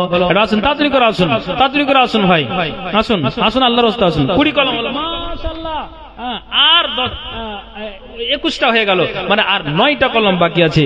আল্লাহর ওয়াস্তে পূরণ হয়ে যাবে। মা বোন আপনারা সুন্নাতি দানগুলো নাকের কানের হাতের পায়ের অবশ্যই আপনারা দিয়ে যান। 21টা কলম হয়ে গেল আলহামদুলিল্লাহ। আর 9টা পারা বাকি আছে। আল্লাহ তুমি পূরণ করে দিও। আল্লাহ আল্লাহ মানুষের ভিতরে ঈমান দাও। আল্লাহ 9টা কলম যেন খালি না থাকে। আল্লাহ গো তোমার কোরআন এখন আল্লাহ গো এই কোরআনের পারাটা যেন আল্লাহ পূরণ হয়ে যায় আল্লাহ। আর 9 জনকে আমি বীর মুজাহিদের মতো দেখতে চাইছি আল্লাহ। আল্লাহ তুমি মানুষের ভিতরে আল্লাহ তুমি ইমানি ভোল্টেজ বৃদ্ধি করে দাও আল্লাহ। বেশি চাইনি আল্লাহ, 200 টাকা চেয়েছি, আর 9টা কলম আল্লাহ বাকি আছে। অবশ্যই আল্লাহ যেন এই ভাইয়েরা অবশ্যই দিবেন একটু আল্লাহর ওয়াস্তে এসে। আর 9 জনকে আমি চাইছি বীর মুজাহিদের মতো। মহিলাদের তরফ থেকে এই মাত্র 2700 টাকা এসেছে। মাশাআল্লাহ, একটু আল্লাহর ওয়াস্তে আসুন আলহামদুলিল্লাহ। আর 8টা কলম বাকি আছে, ইনশাআল্লাহ পূরণ হবে। আর 7টা কলম বাকি আছে, ইনশাআল্লাহ পূরণ হবে। আসুন আসুন একটু আল্লাহর ওয়াস্তে আসুন। আর 7টা কলম বাকি আছে। জি, কার ভরসায় আছো রে মন, কার ভরসায় আছো রে মন, কিসের করো আশা। আর 6টা কলম ইনশাআল্লাহ পূরণ হয়ে যাবে। আল্লাহ সত্যি ঈমান বুঝতে পারা গেল, যে ঈমান বুঝতে পারা গেল। আচ্ছা যাও যাও আলহামদুলিল্লাহ। আর 5 কলম বাকি আছে, আলহামদুলিল্লাহ ইনশাআল্লাহ পূরণ হবে। আর 5টা কলম আল্লাহ 25 পারাতে চলে এসেছে আল্লাহ। মা বোনদের কাছ থেকে কাউকে কি 200 টাকা করে পাওয়া যাবে না। আর আল্লাহ 5টা কলম ইনশাআল্লাহ পূরণ হবে, ইনশাআল্লাহ পূরণ হবে। একটু আল্লাহর ওয়াস্তে আসুন। আপনাদের প্রধান বক্তা এই মাত্রই হাজির হয়ে যাবে। জি ঠিক সময়ে প্রধান বক্তা এসে হাজির হয়ে যাবেন। সময় হয়ে গেছে অলরেডি, কাজে আমি আপনাদেরকে বলছি তার আগে আগে আপনারা আর 5টা কলম পূরণ করে দিন। আর 5টা কলম বেশি বলিনি, আর 5টা কলম আল্লাহ 25 পারাতে চলে এসেছি। আর 5টা পারা আল্লাহ বাকি আছে। আল্লাহ এই 5 পারা হয়ে গেলে তোমার 30টা পারা আল্লাহ পূরণ হয়ে যাবে। কোরআন এলো নবীর তরে, কোরআন এলো নবীর তরে, খোদার সেরা দান, মাথায় তুলে নাও গোতা ও গো মুসলমান। কোরআন এলো নবীর তরে, খোদার সেরা দান, মাথায় তুলে নাও গোতা ও গো মুসলমান। পড়ো গো কোরআন মধুর বাণী দিয়ে মন প্রাণ, অন্তত তোমারই আলো হবে পড়িলে কোরআন গো, পড়িলে কোরআন। উজু করে কোরআন খোলো, উজু করে কোরআন খোলো, কাবার দিকে বসে ধীরে ধীরে। মাশাআল্লাহ 300 নিবে। আচ্ছা, মেয়েদের তরফ থেকে আলহামদুলিল্লাহ দিয়েছেন। আমি পূরণ করে নি তারপর দিচ্ছি। তো মাশাআল্লাহ উনি দিয়েছেন 200 টাকা। তার মানে আর 4টা কলম বাকি আছে, আলহামদুলিল্লাহ মাশাআল্লাহ। আর 3 কলম বাকি, আর 3 কলম বাকি, মাশাআল্লাহ। আর 2 কলম বাকি, 28 পারাতে চলে এসেছি। 28 পারাতে আর 2 কলম বাকি। তাড়াতাড়ি করুন বাবন, আমি 200 টাকা করে টাকা চেয়েছি, আর 2টা কলম বাকি আছে। ওয়ালাইকুম আসসালাম ওয়া রাহমাতুল্লাহি ওয়া বারাকাতুহু। জি ঠিক আছে যান। আর 1 কলম বাকি, 29 পারা, 29 পারা। জি আসুন তাড়াতাড়ি আসুন। জি দানের পর্ব শেষ হতে যাচ্ছে। আপনারা তো এটাও বলছেন যে শেষ বক্তার হাতে আমরাও তো কিছু দিব, সবই কি আপনি নিয়ে নেবেন নাকি? এটাও তো আপনারা নিয়ত করে বসে আছেন, হতে পারে। আলহামদুলিল্লাহ আলহামদুলিল্লাহ। কত পারা হলো ভাই? 29 হলো নাকি? 30 হয়ে গেল। আল্লাহ, তো বলবেন যে আমারও তো দেওয়ার মন ছিল। তো কোরআনের পরে পরে বুখারী দরজা, ওরাও কিন্তু 30টা পারা আছে। এখন যদি চাই তো আপনারা হয়তো মনে মনে রেগে যাবেন। এবার আপনাদের ঐচ্ছিক, আমি বলবো না কেন, যেহেতু আগামীকাল জালসা আছে। এটা মানুষের একটা কিছু নীতি আছে যে না আমরা তারপরের দিন দিব। কতগুলো আপনার ধরলেন যে মানুষ আছে যে আমরা শেষ বক্তার হাতে দিব। দক্ষিণ দিনাজপুর যখন ওই বালুরঘাট কুমারগঞ্জ থানার দিকে জালসাতে যাবো বুঝলেন, যদি 10,000 টাকা দান করে তো 5,000 মানে একজনকে দিবে, 5,000 শেষ বক্তাকে দেবে। বলছে এরকম কেন? তো বলছে যে না ওই হুজুরও তো হক আছে, শুধু আপনাকেই দেবো। বুঝতে পারছেন, মানে এরকম কথা তারা বলে। তো যাই হোক আলহামদুলিল্লাহ ভাইজান, আল্লাহ আমি 30টা পারা চেয়েছি, 30 জনকে চেয়েছিলাম, ইনশাআল্লাহ পূরণ হয়ে গিয়েছে।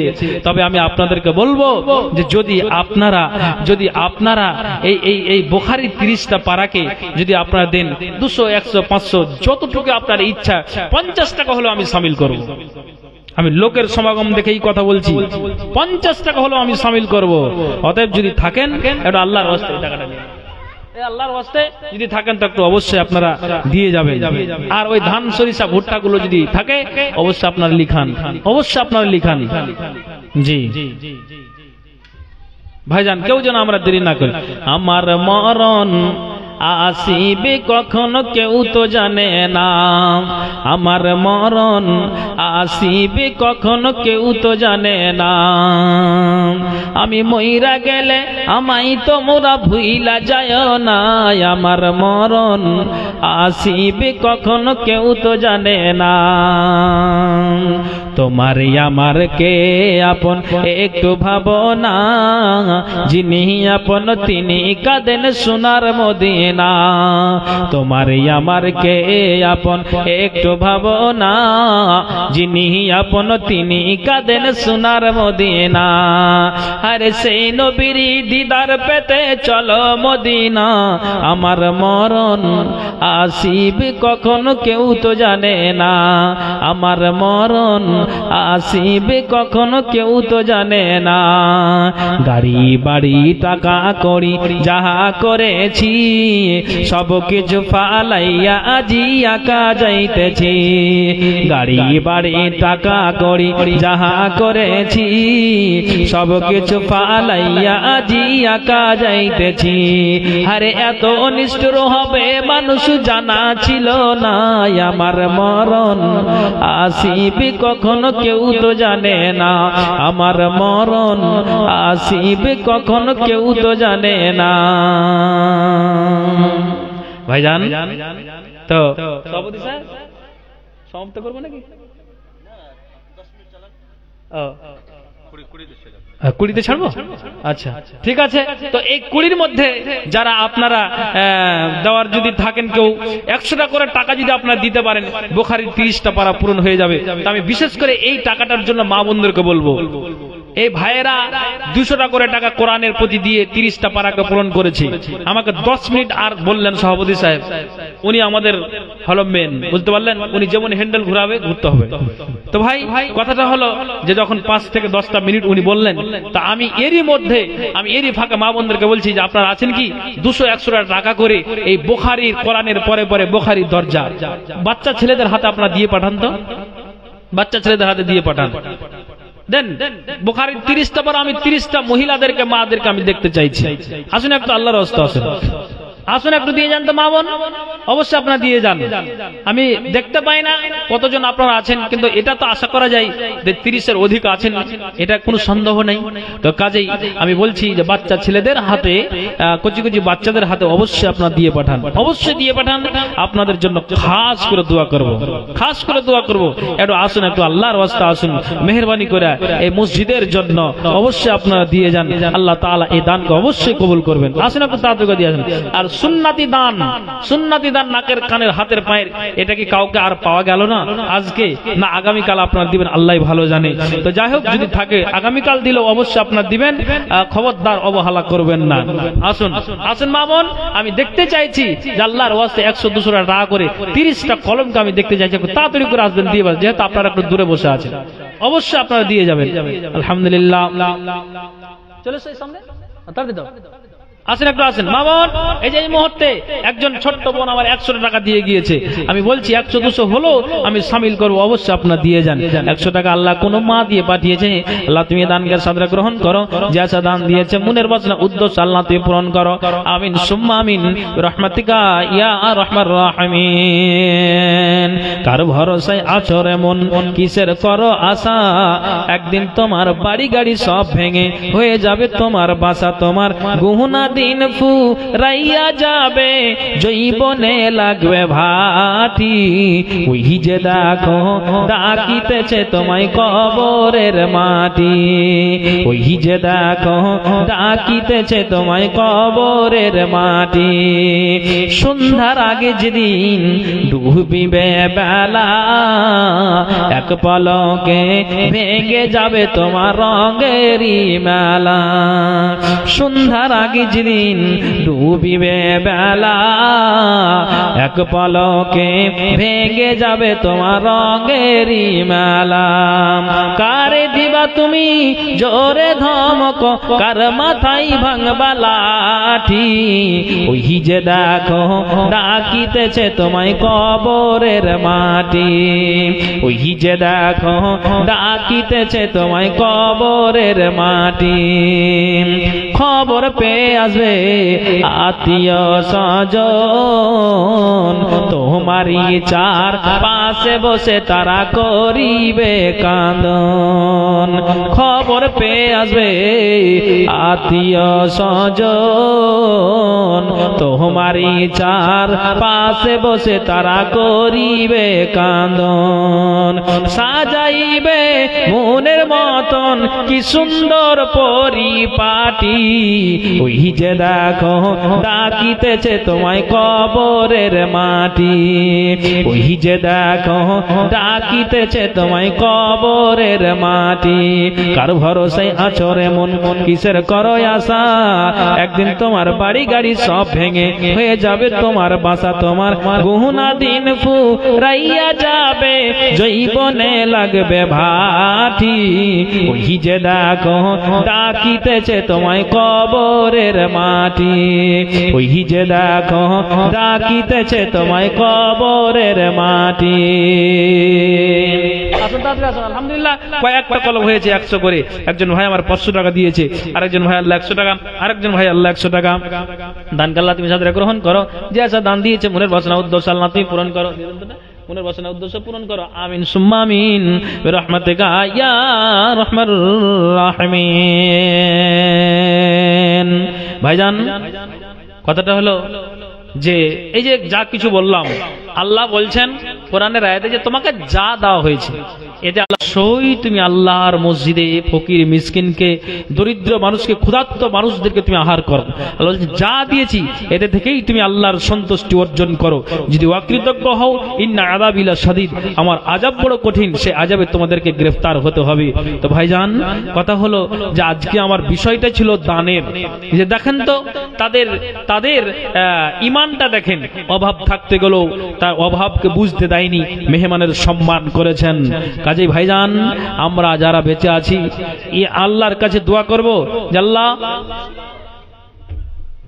একজন শেষ মুহূর্তে একজন মা আমার উনি 500 টাকা দিয়েছেন, আল্লাহ এই দানকে আল্লাহ তুমি সাদরে গ্রহণ করো। তো ভাই এই যে এইভাবে আপনারা দিচ্ছেন, আগামীকালও দিবেন, এটা আল্লাহর কাছে দোয়া করি আল্লাহ তুমি মানুষের ভিতরে আল্লাহ তুমি ইমানি জজবা, ইমানি ভোল্টেজ আল্লাহ তুমি বৃদ্ধি করো। সকলে বলি আল্লাহুম্মা আমিন পড়েন, আল্লাহুম্মা আমিন। আল্লাহ যারা আমরা বেঁচে আছি আল্লাহ তুমি ইমান হালাতে বাঁচিয়ে রাখো। ও সকলে বলি আল্লাহুম্মা আমিন। আল্লাহ তুমি মরার সময় কালেমার তৌফিক দিও, বলি আল্লাহুম্মা আমিন। আল্লাহ যারা দান দিল, মৃত্যুর নামে দিয়েছে, বাবার নামে, মায়ের নামে, আত্মীয় স্বজনের নামে, পাড়া প্রতিবেশীর নামে আল্লাহ দান দিয়েছে, আল্লাহ এই যে মৃত্যুর নামে দান দিয়েছে, আচ্ছা হ্যাঁ ঠিক আছে আল্লাহ এই দানকে আল্লাহ তুমি অবশ্যই সাদরে গ্রহণ করো। আর কবরে যদি কোনো আযাবে গ্রেফতার থাকে, দানের বিনিময়ে আল্লাহ তুমি আযাবটাকে সরিয়ে দাও। আল্লাহ আরেকজন শেষ মুহূর্তে ভাই আরেকজন 225 টাকা মেয়েদের তরফ থেকে আল্লাহ দান এসেছে, আল্লাহ তুমি দানকে সাদরে গ্রহণ করো। তো ভাই ভালো থাকেন, সুখে থাকেন, আর লম্বা করছি না, যা বলছি আল্লাহ তাআলার কাছে দোয়া করি আল্লাহ তুমি আমাদেরকে আমল করার তৌফিক দিও, আমরা যেন আমল করে, সঠিক আমল করে যেন আমরা কবরে যেতে পারি। সকলে আল্লাহুম্মা আমিন, আল্লাহুম্মা আমিন। ভাই ভালো থাকেন, সুখে থাকেন। আমি এই বলে আমি আমার বক্তব্য ইতি করছি। আসসালামু আলাইকুম ওয়া রাহমাতুল্লাহি ওয়া বারাকাতুহু। ওয়া আলাইকুম আসসালাম ওয়া রাহমাতুল্লাহি ওয়া বারাকাতুহু। মাশাআল্লাহ, আলহামদুলিল্লাহ। মাওলানা জামিরুল ইসলাম সাহেব ঈমান সম্পর্কে যে আলোচনা করলেন, সারা রাত ধরে যদি এইভাবে আলোচনা করতেই থাকেন তো ইনশাআল্লাহ আমরা শুনে খাস্তাবো না। তো যাই হোক, আমাদের আজকের প্রধান বক্তা মাওলানা আব্দুর রহমান মেরাজি সাহেব হরিশ্চন্দ্রপুর থেকে আগত, ওনাকে আহ্বান জানাচ্ছি, আপনি আপনার মূল্যবান কথা পেশ করুন। আসসালামু আলাইকুম।